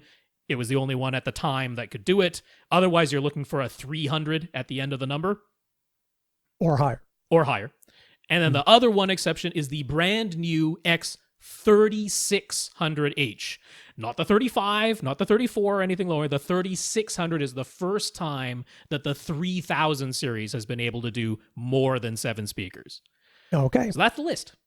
That's the list. Well, there you go. You did give him a list. I didn't think that would be so easy. Excellent. Let's move on to Leighton. Leighton is using Aperion Veris Grand front, left, right, and center speakers. Then he's using Paradigm Monitor version 2 series speakers everywhere else. Titan version 2 front heights, ADP surrounds, and another pair of Titan version 2 surround backs. The foam surround going around the perimeter of the woofers of his surround back Titan V2 speakers is starting to fall apart. He contacted Paradigm and they said they could do a repair, but it would cost $155 plus shipping. That seems a bit expensive to Leighton. Yeah, it does. Given that he is already using a mix of Aperion and Paradigm speakers, and given that his other Paradigm speakers might have degrading foam woofer surrounds too, do we think it's worth seeking out a repair, or is it time to just buy something else? Would the very inexpensive Pioneer Andrew Jones speakers be a decent timbre match with what he's already using? I would say once things start disintegrating, it is a reasonable time to buy some new things. So, I mean, the thing is, back when it's pretty rare to find the foam surround. So we're talking about if you're looking at the speaker and you're looking at the drivers of the speaker and the larger one, the woofer that's built into the speaker, there's something around the perimeter of that attaches the cone that moves back and forth to the, the case, the cabinet of the speaker. Most often these days it's rubber, some kind of rubber surround, but they used to use foam. And that was the case. This is 15 years ago we're talking about these speakers. Right. Now, foam did degrade. It's a known thing. You can buy DIY foam repair kits. That's something you could attempt to dabble with if you want to. Yeah, that's cheap. It's cheap. It's not the easiest, and it's certainly not the cleanest thing to do. And it's not difficult to screw up. If you're like, you know what, I'm going to end up trashing these speakers anyway if I don't do this, and I just want to try it as a project. By all means, go ahead. You can order them off Amazon. Foam surround repair kit is all you're looking for, and you could absolutely do that. Also, any speaker repair shop can do this, and it will probably be cheaper than shipping it to Paradigm and paying the fee that they're asking. I mean, maybe not. Some places aren't that cheap anymore because speaker repair places aren't necessarily all that common anymore, actual brick and mortar places. I'm telling you what, I wouldn't know where to take a pair of speakers for repair, especially in my dinky little town here of 100,000 people. We don't have anything. Maybe I could drive to Atlanta. Right. But maybe that is something that any speaker repair shop would be able to do. So if you're in a big city and you have one, I mean, I'd inquire, because if it's a reasonable price, why not? But yeah, if you're going to end up replacing the speakers altogether, okay, so the Pioneer Andrew Jones speakers, I love them. I mean, I think they're fantastic budget entry level speakers, better than just about anything else. They are pretty darn neutral. I certainly, as surround backs, I wouldn't find them offensive at all. I mean, seems appropriate. Aperion speakers and Paradigm speakers are both known for being neutral speakers and surround backs and front heights. I mean, I care even less about front heights than I do about surround backs. They're not small. The Pioneer Andrew Jones bookshelf speakers are not tiny, but then again, you're coming from Titans, which were not tiny bookshelf speakers in Paradigm's lineup either. If you were coming from the Atoms, I might warn you that the Pioneers are bigger than the Atoms, but you were at the Titans, so the Paradigm, the Pioneers rather are, the Pioneer Andrew Jones speakers. The Pioneer. I think they're smaller than the Titans, so you're probably okay on that front. So yeah, I mean, I could give a thumbs up to that. If you wanted an even closer timbre match, I mean, why not stick with Aperion? Because you're already using them up front. You could go to their Intimus series, right? You could take a step down in price. I mean, if you're willing to pay the price, you could stick with the Vera speakers, but you could also go down to the Intimus series. But, you know, pound for pound, the Pioneer Andrew Jones are still less expensive. So if this is purely about price, I say that's for surround backs and front heights. I would say that's fine. For those specific positions. You know what I might do Jones, if your Paradigm ADPs also have foam surrounds that are starting to degrade. I'd maybe go with Aperion speakers for just the side surrounds. But for the backs and the front heights, the Pioneers are fine. Okay, gotcha. Put the money where it makes the most difference, right? All right, Adam G. in Australia. Adam says he considers himself a novice as far as audio goes, but he loves watching movies and he loves great surround sound, so he's gradually getting into it more and more, and he partially blames us for him getting carried away with it. No, there's no such thing as carried away. There's just enthusiasm. His wife has to tolerate his home theater plans now. That happens. They are renovating, and he will have a room that can be semi-dedicated to being a theater.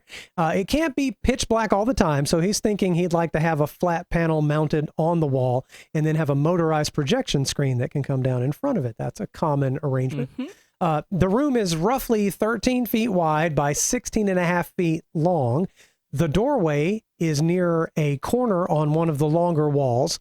On the opposite long wall, there's a long window. On the short wall closest to the door, there are two skinny windows, and the final short wall is blank. He considered putting the TV and roll-down projection screen on the blank wall, but they would like to have, let me back up, but they would like to have a fairly wide L-shaped couch. And if the couch is facing the blank wall, the door would either be directly beside or behind the couch, and there really wouldn't be enough room to walk around the couch. So he's thinking he'll face the short wall with the two skinny windows. There's enough room in between the two skinny windows to mount the flat panel TV, and then the projector screen can just roll down in front of all of it. Do we agree that this is the best layout? Given your priority of the couch, probably so. I don't see anything wrong with it. As long as you can control the light around, you don't want to be staring into daylight as you're trying to watch television. My uncle used to have a home set up just like this. The TV was right in between two bright windows, and every time you watch TV, you were squinting. What is that? What? I can't. So as long as you control the light well. Yeah, I mean, layout-wise, this looks good to me. What you would want to make sure, I mean, as Lee just alluded to, make sure that you can really black out those skinny windows that are going to be on either side. I mean, hopefully you can black out the long window that'll be on what will become your left wall as well. Right, you're going to need to do some serious light control here to really enjoy it. For projection, you want to make sure that that is really nicely blacked out. But I mean, there are all kinds of ways to black out your window, so that's not something that is going to preclude you from setting up the room this way. And given where the door is, I totally think that makes sense. I think that's your best arrangement. Absolutely. Just, I mean, like he said, you can get curtains that'll black out enough light. Oh yeah. Little shades to pull down, all kinds of ways. You don't care what it, you put up some fabric on the actual window so that that's what people see from the outside world. Yeah. And then you put a layer of aluminum foil in there, which is 100% opaque, and then just some regular blinds, so that's what you see from the inside, and that will completely black out your window for a really low price. He's saying it can't be a completely dedicated theater, so I'm guessing that he and the spouse would like to open the windows occasionally. But you know what? Some blackout curtains, which honestly, some curtains on either side of this flat panel, like keep the blinds, which he's pictured there, but then some actual blackout curtains that are just over those windows. I mean, aesthetically, that looks like theater-like, right? You have the curtains look great. It would look fantastic. Yeah, because your curtains will be peeking out of the sides of your drop-down screen. That's right. Yeah, it'd be fantastic. I think it's a great idea. Ideally, how far off the back wall should his seats be? He'd like to account for surround back speaker placement and also optimal viewing distance. Yeah. So we got he has given us the, has he given us the size? Yes. Yeah, 16 and a half feet long. Okay. Now, keep in mind, the flat panel TV is going to have some depth to it, even mounted on the wall. And then the drop-down screen is in front of that. So it's not as though the projection screen is literally his front wall. I'm gonna subtract 1 foot. At least. Yeah, I'd say a foot or a foot and a half. That's right. So I'm going to subtract 1 foot, and that's where your screen is. So now from the back wall to the projection screen, I am going to say is 15 and a half feet, okay? Now, I would suggest in this room sitting 11 feet from the eyes to the screen. Okay. So now we got 4.5 feet left behind your seat, right? So if you actually put the back of the seat itself like 4 feet from the physical back wall, and then, there's some distance from the actual back of the seat to your head, to your eyes, I think that'll work out really nicely. And 4 feet from the back wall to the back of your head is about the minimum I would ever suggest if we're going to have surround back speakers. Right. So I think that all works out. You could move the seat even a little bit more forward, even a little bit closer to the screen. Maybe you're 10 feet from eyes to screen, and you have, 5.5 feet from your eyes to the actual back wall, about 5 feet from the back of the couch to the actual wall. But I don't know if aesthetically, layout-wise, that's going to look as nice, but essentially somewhere in the range of 4 to 5 feet from the back wall to the back of your chair.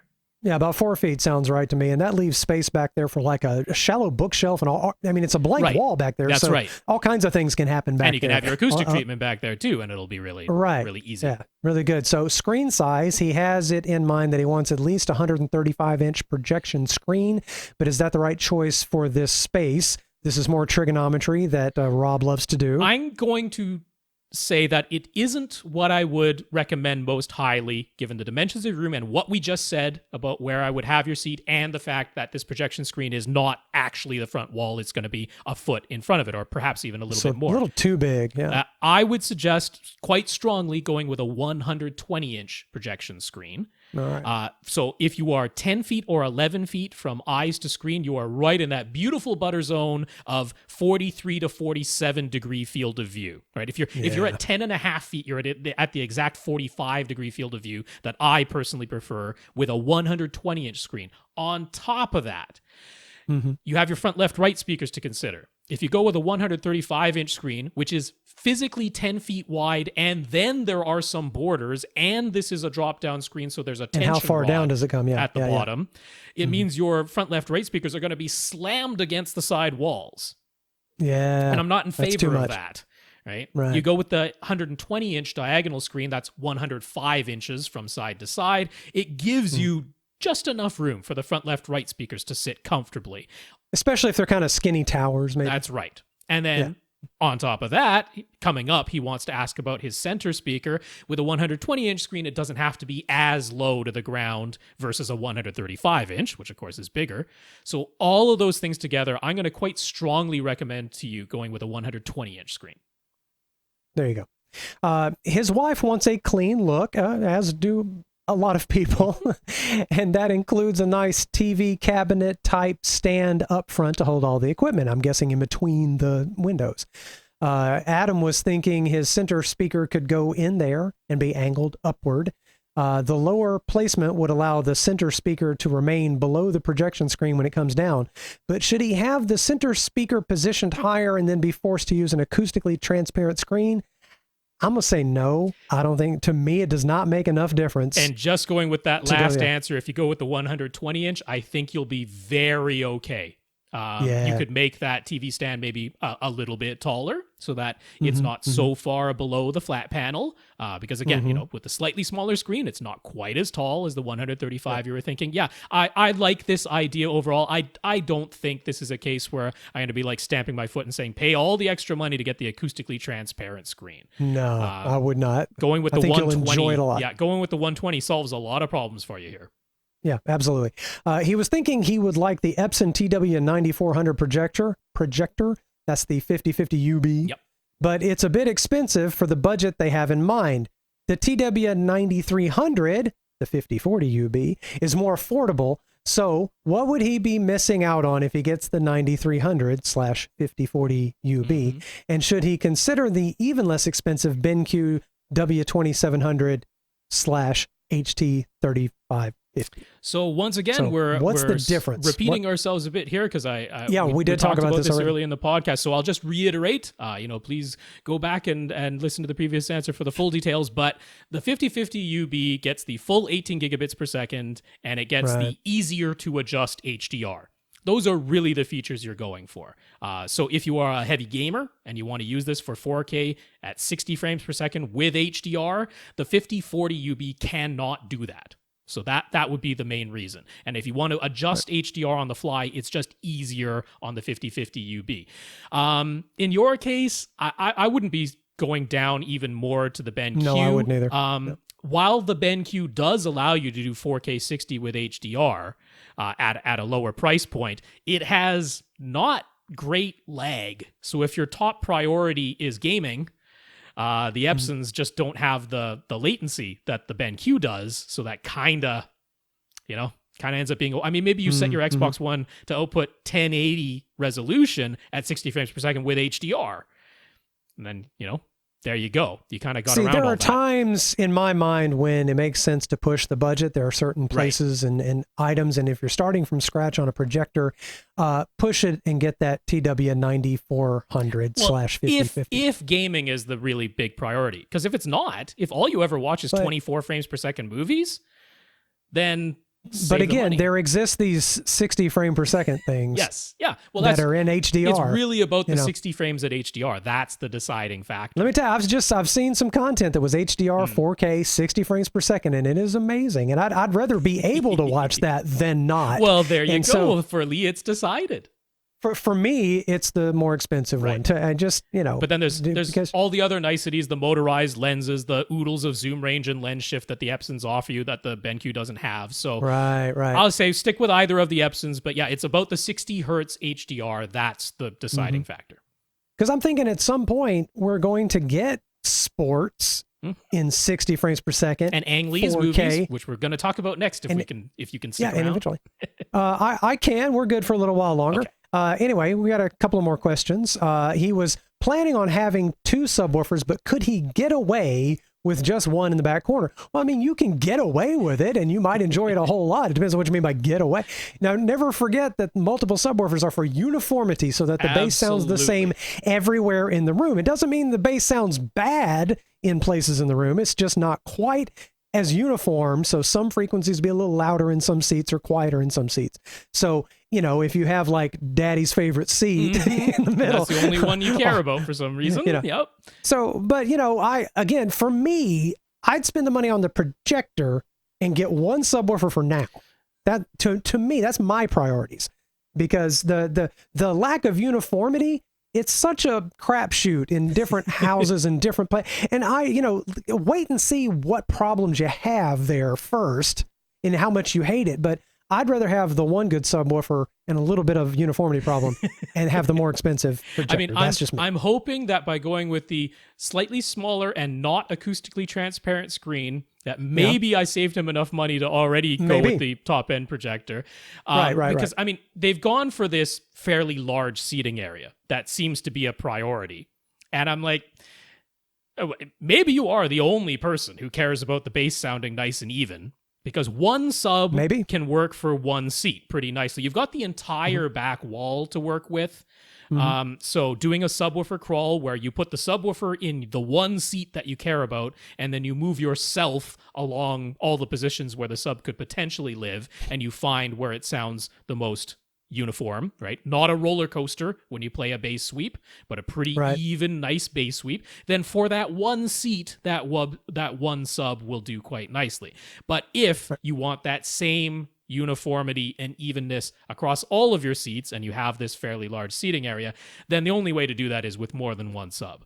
So coming up next, we're going to talk about what kind of sub he needs, and maybe that'll allow him to afford 2 right away, and the nicer projector. Maybe so. If there is going to be a second subwoofer at the front of the room, it has to fit somehow with the long, low TV cabinet. Should the TV cabinet be not so wide so that the subwoofer can sit beside it? Or would it be okay to have space within the TV cabinet to house the subwoofer?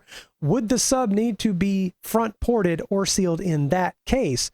Well, also don't forget to think outside the box. The subwoofers don't have to be perfectly symmetrical front and back. They could be side, like front side, back, left side, front, right side kind of thing. He doesn't have a lot of space to his sides, though, with that couch. Right. So, I mean, here's the thing.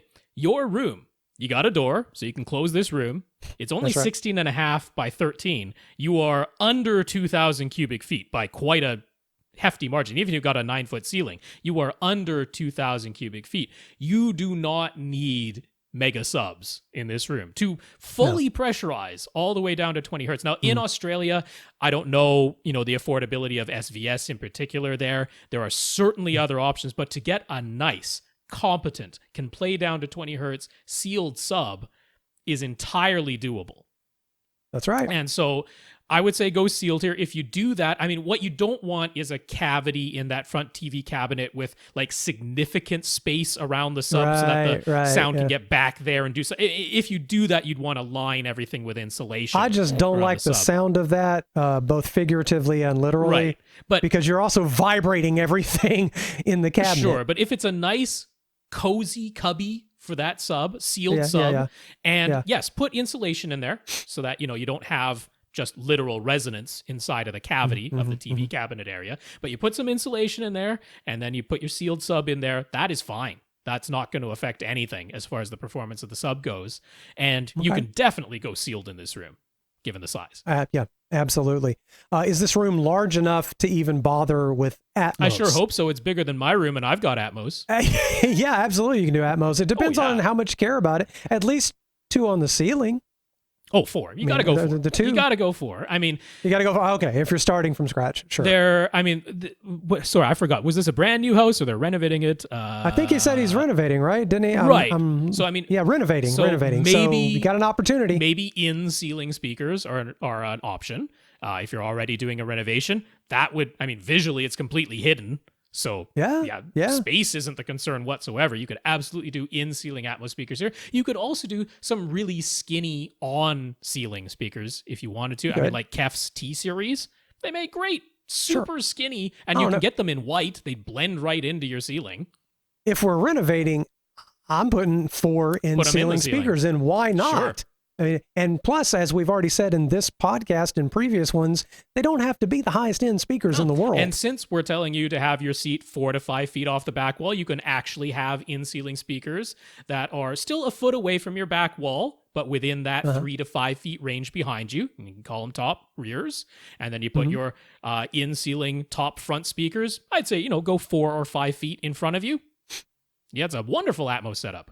There you go, and send us pictures as it goes on, because I'm curious now. Yeah, so it sounds good. I'll go ahead and say, all right, we're gonna cut the questions there for this week, because Lee already asked last week. You posted on our Facebook page over at AVRant.com or Facebook.com/AVRant podcast, and I went and saw it specifically. It was only in theaters for 1 week in the format. They booted it out of the theaters quickly, and that is Ang Lee's Gemini Man, which stars Will Smith, and so, okay, I'll just say as far as the movie goes, don't hate it. It's not like I hated the movie or something like that, but it's also like, it was basically neither here nor there. I'm like, all of these ideas have been done before.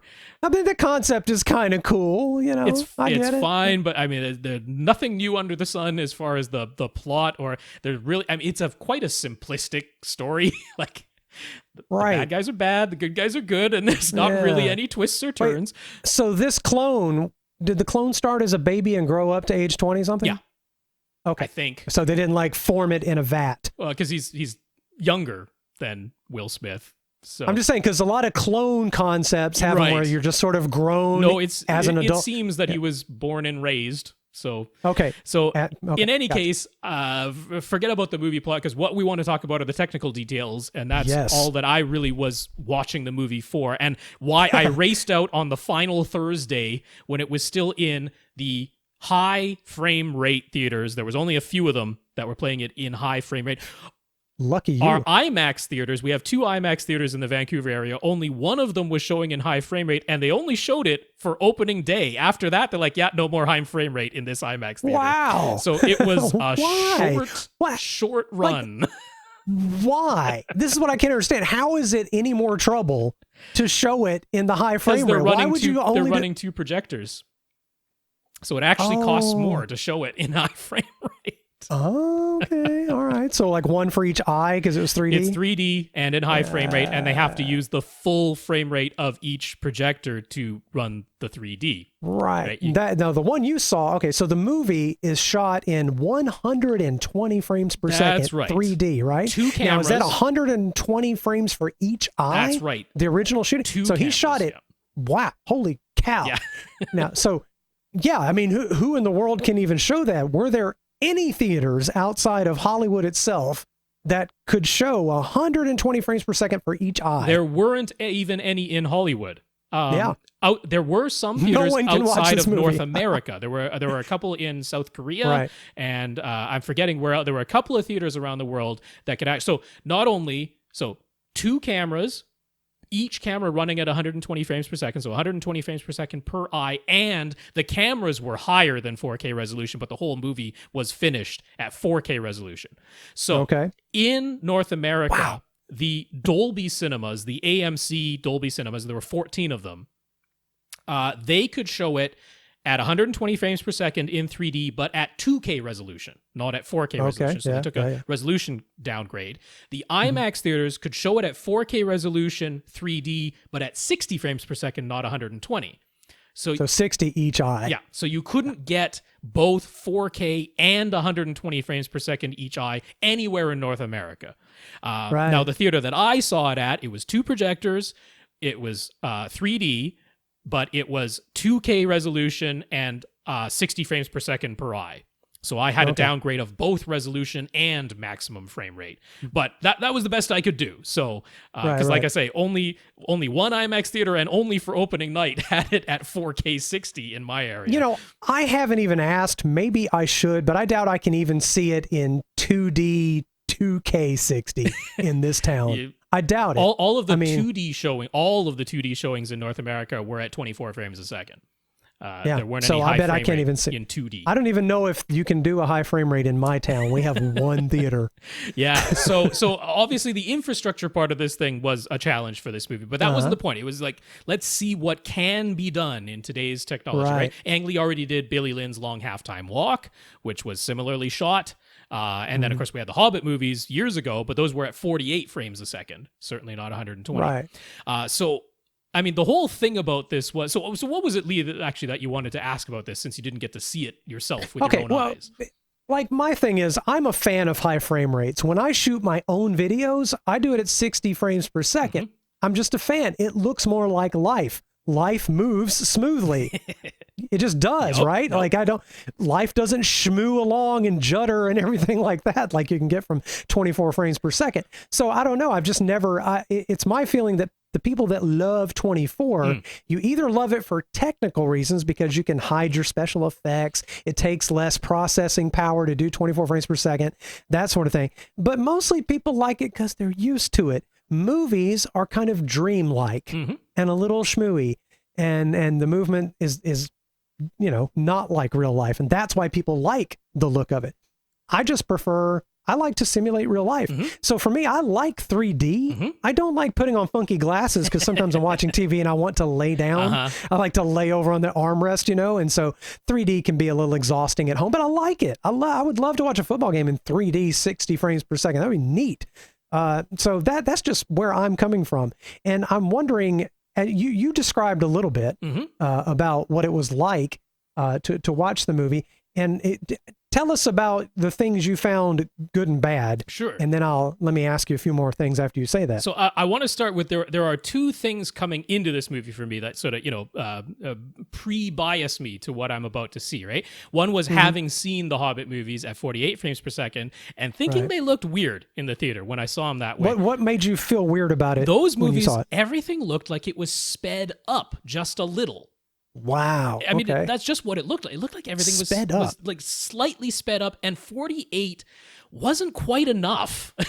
But surely it wasn't actually sped up. No. It was being shown at the correct rate. It wasn't actually sped up, but it looked like... It felt like it. First of all, Peter Jackson intentionally moved the camera more quickly than usual because he's like, I'm going to show off what the higher frame rate can do. So I think lent to some of the feeling that everything had been sped up because the camera was moving more quickly everywhere that it went. Okay, that would be part of it. But then it also did that total thing that it looked like a stage play because we are in... Right, I've heard people say that. In The Hobbit, we're in a totally fantasy setting, right? And we're on these sets that are clearly sets now. And it looks like you're like a high budget, but it looks like a high budget stage production that I'm watching now, rather than that traditional movie thing. So I wasn't a huge fan of that. I didn't hate it, but I wasn't a huge fan of it. And then, of course, the thing that I do hate is frame interpolation on TVs, where you're turning on the processing that makes up frames that aren't in the signal. No, I hate that because I don't want to see fake frames. Right. If it didn't have that many frames, please don't try to make them. Sure. Just show me what it had because that's what's going to look best. And to best. me, I hate that. It always looks really weird. So for the people who are like flat out against high frame rate films, they always point to that, the soap opera effect, the frame interpolation. They say everything's going to look like that, and I don't want it to look like that. So, okay, those are the things coming in. But no one wants it to look like that. Right, but I still went in with an open mind because I'm like, I'm interested in this stuff. And I was prepared that I might hate this. But so when the movie starts and I'm first watching it, and I'm like, yeah, this doesn't look like a movie. This looks like someone shot it with a really high-end camcorder.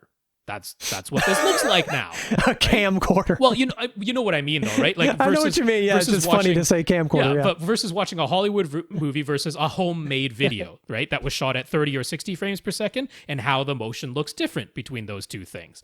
And I'm like, yep, this is like a really good camcorder that this was shot with, right? Now, I have a camcorder right here. I was reaching for it, but it's plugged in and I can't move it. The 3D was the clearest 3D I have ever seen. I mean, it was actually shot in 3D. This wasn't post-conversion. This was shot with two separate cameras, the high frame. It was the clearest 3D that I have ever seen. But you get past the motion pretty easily. It looks like real people moving along in the real world. So it doesn't look like a movie. It doesn't have that blur. It doesn't have that slightly separated otherworldly feeling anymore. Now that can be super effective in certain types of scenes because you're like, oh, that's a real person doing a real thing. Yeah, and it's like, oh, now all of a sudden a simple punch or a push means more for some reason because you're like, oh, that's a real person actually getting pushed. It's like, okay, there's that. But so it affects you viscerally. You see it as a thing that really just happened. Me anyway. Yeah, no, I get it. But then there's a flip side to that, which is, okay, some of these are traditional movie stunt type stuff. It's a stunt person doing it. It was also easier to tell when it was a stunt person on that motorcycle and not actually Will Smith because it's so clear. The stunt people, I'm like, if the stunt person did not go full out when they pulled their kick or their punch a little bit, what you have to do, you're not actually punching the person full out. But now it's clear as day. You can see it. What it really reminded me of, if you ever watch the behind the scenes footage, the making of any movie, and they shot that with like camcorders, right? Not film cameras. It's kind of what it looks like now. It kind of looks like a behind the scenes rehearsal of a fight going on. You know what it reminds me of? When they made the conversion from standard definition to high def TV.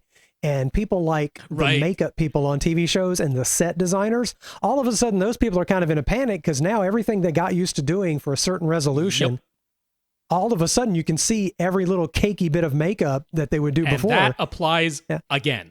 It is absolutely the case again.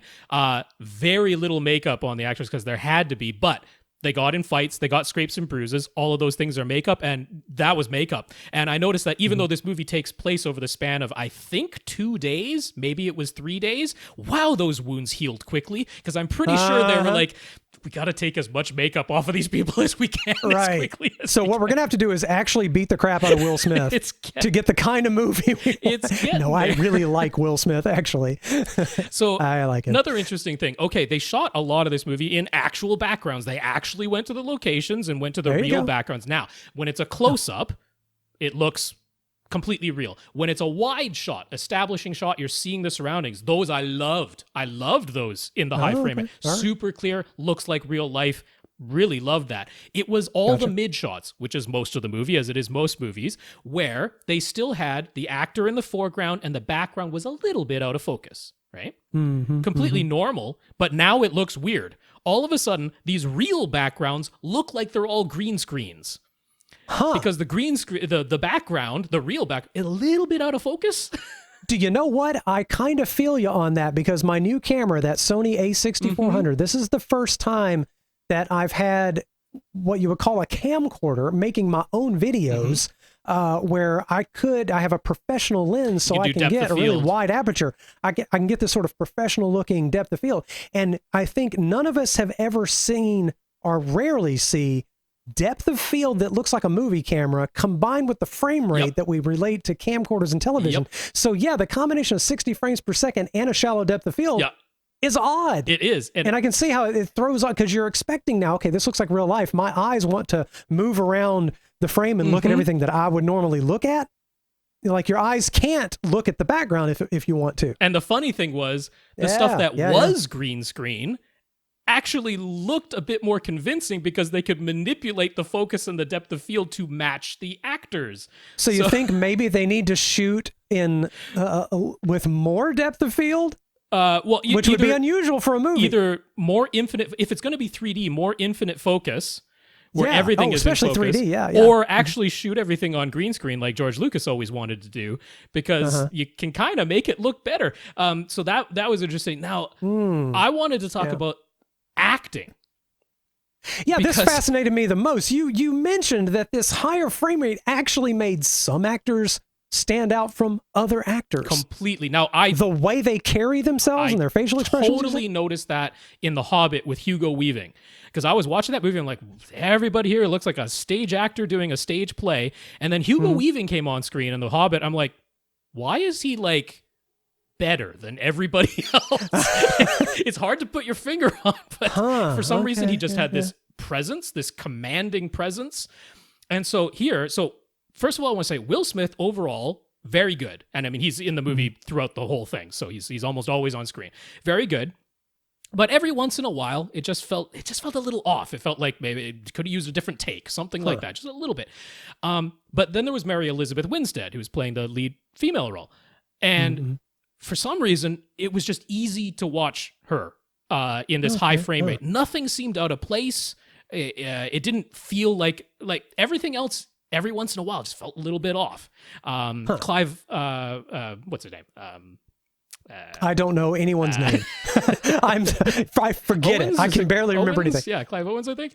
Anyway, whatever. I mean, very good actor, but some of the scene, I'm like, that feels like he's overacting in the scene. And then there's this one sort of, I forget what government body she's working for, but it totally felt like, unfortunately, all of her scenes had been shot separate from everyone else. And it felt like someone had literally just given her a line reading, and then they pressed go on the camera. And it was like every line that she read, it just didn't work. It just felt off. And there was this one poor guy who came into, like, he was like a delivery guy in a coffee shop. And I'm like, I don't know if this unknown guy, I didn't know him anyway. I'm like, was this guy's first role? Because it felt like it.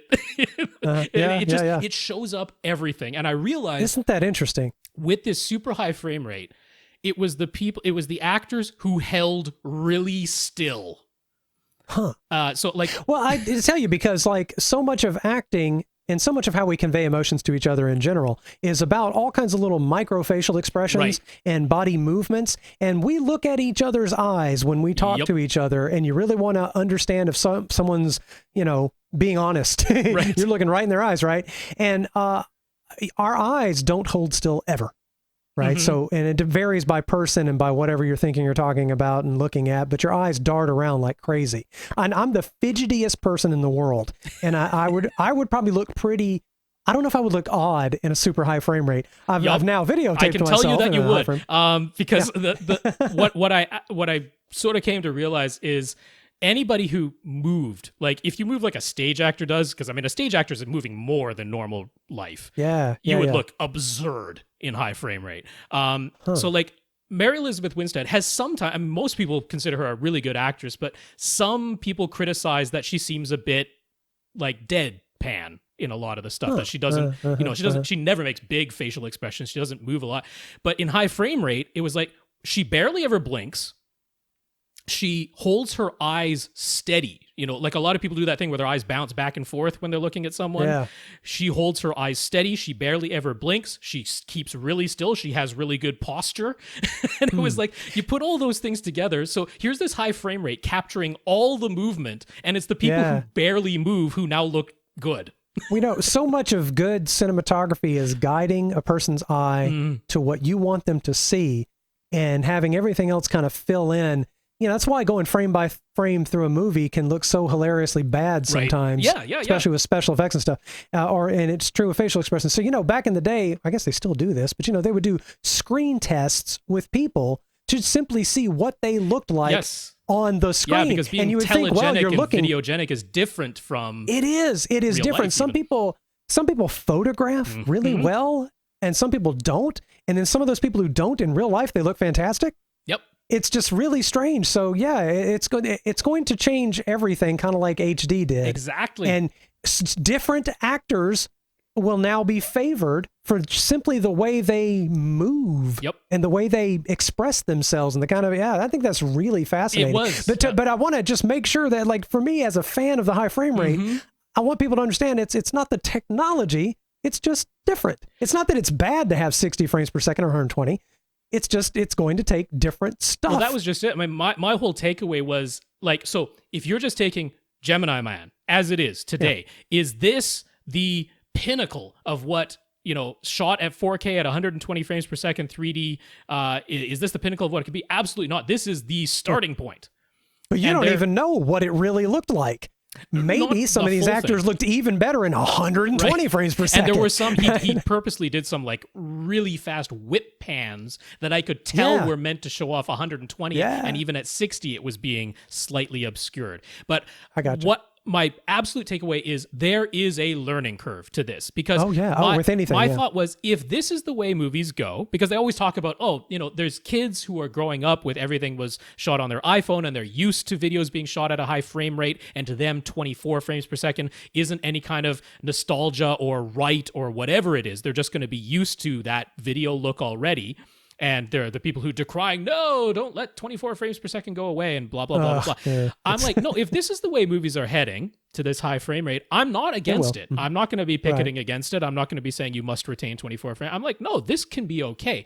But there's definitely a learning curve. Yeah. It changes. It's a different thing. Yeah. It's just a different thing. And so do different methods for the different thing. And, you know, when you're combining high frame rate and that high resolution and 3D, that's a lot going on there. And that whole concept of guiding the eye, you know, in real life, you expect that whatever you aim your eyeball at, it's in focus, even though it's not.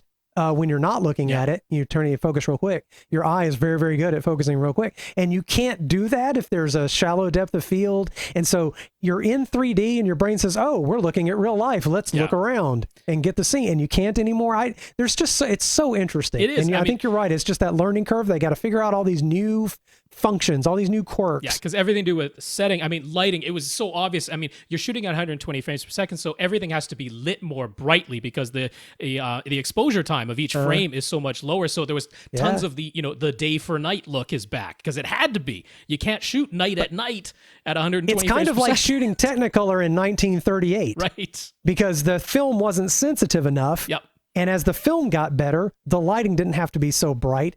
And so that'll happen too in the future. The sensitivity of the digital sensors will get better at that resolution. So that'll all change. I'm going to have fun watching this happen. I just can't wait to see a high frame rate movie one day in my dinky little town. Well, I mean, the thing I can watch them on my TV. Yeah, Billy Lynn's Long Halftime Walk was released at 60 frames per second, 4K resolution on Ultra HD Blu-ray disc, but of course not in 3D because the format doesn't have that, and not at 120 frames per second because the format doesn't have that. But I'm assuming Gemini Man will also be released that way. So at least you'll get to see it at 4K 60. So you'll get to see the motion side of things.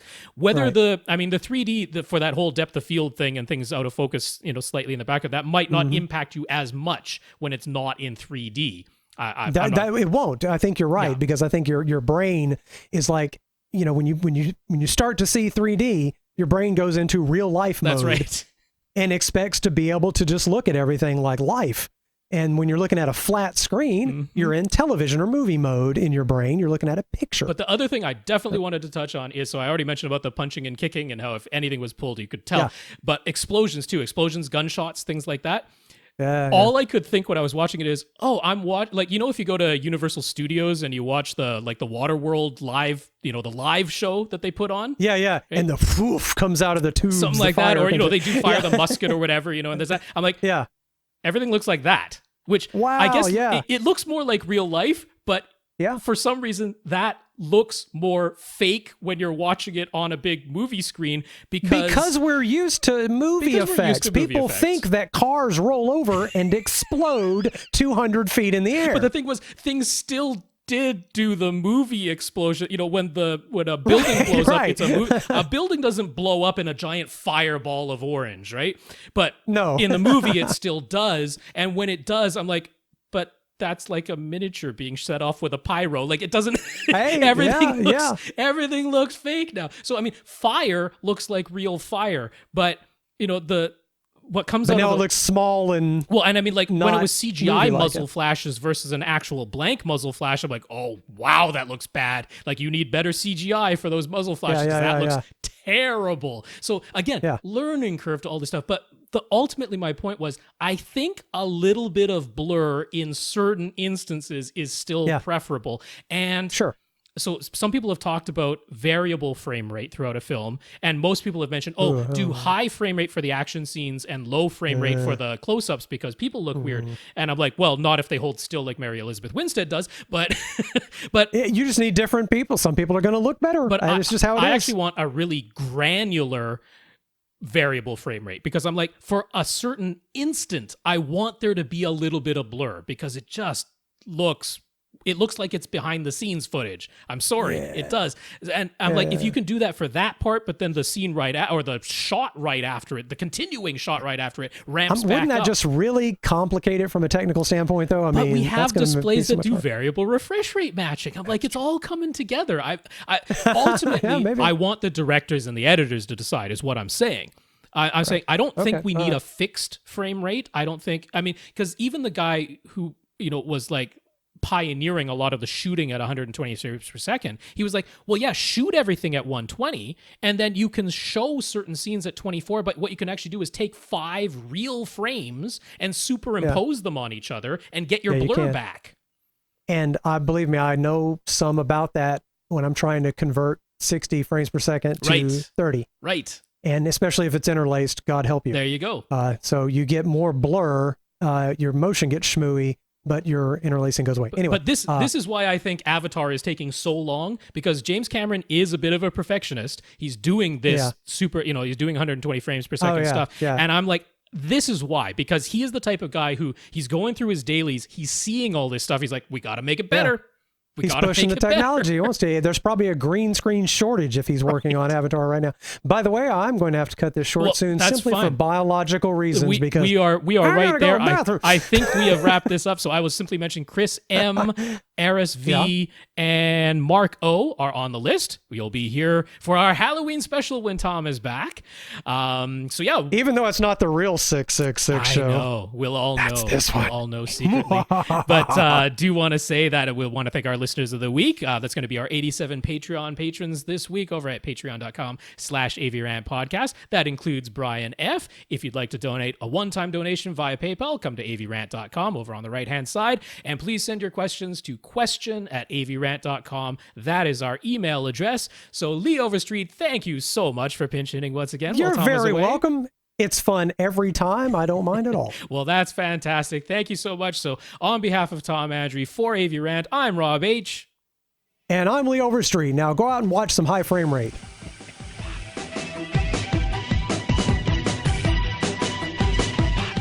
Want your question answered? Send it to question@avrant.com.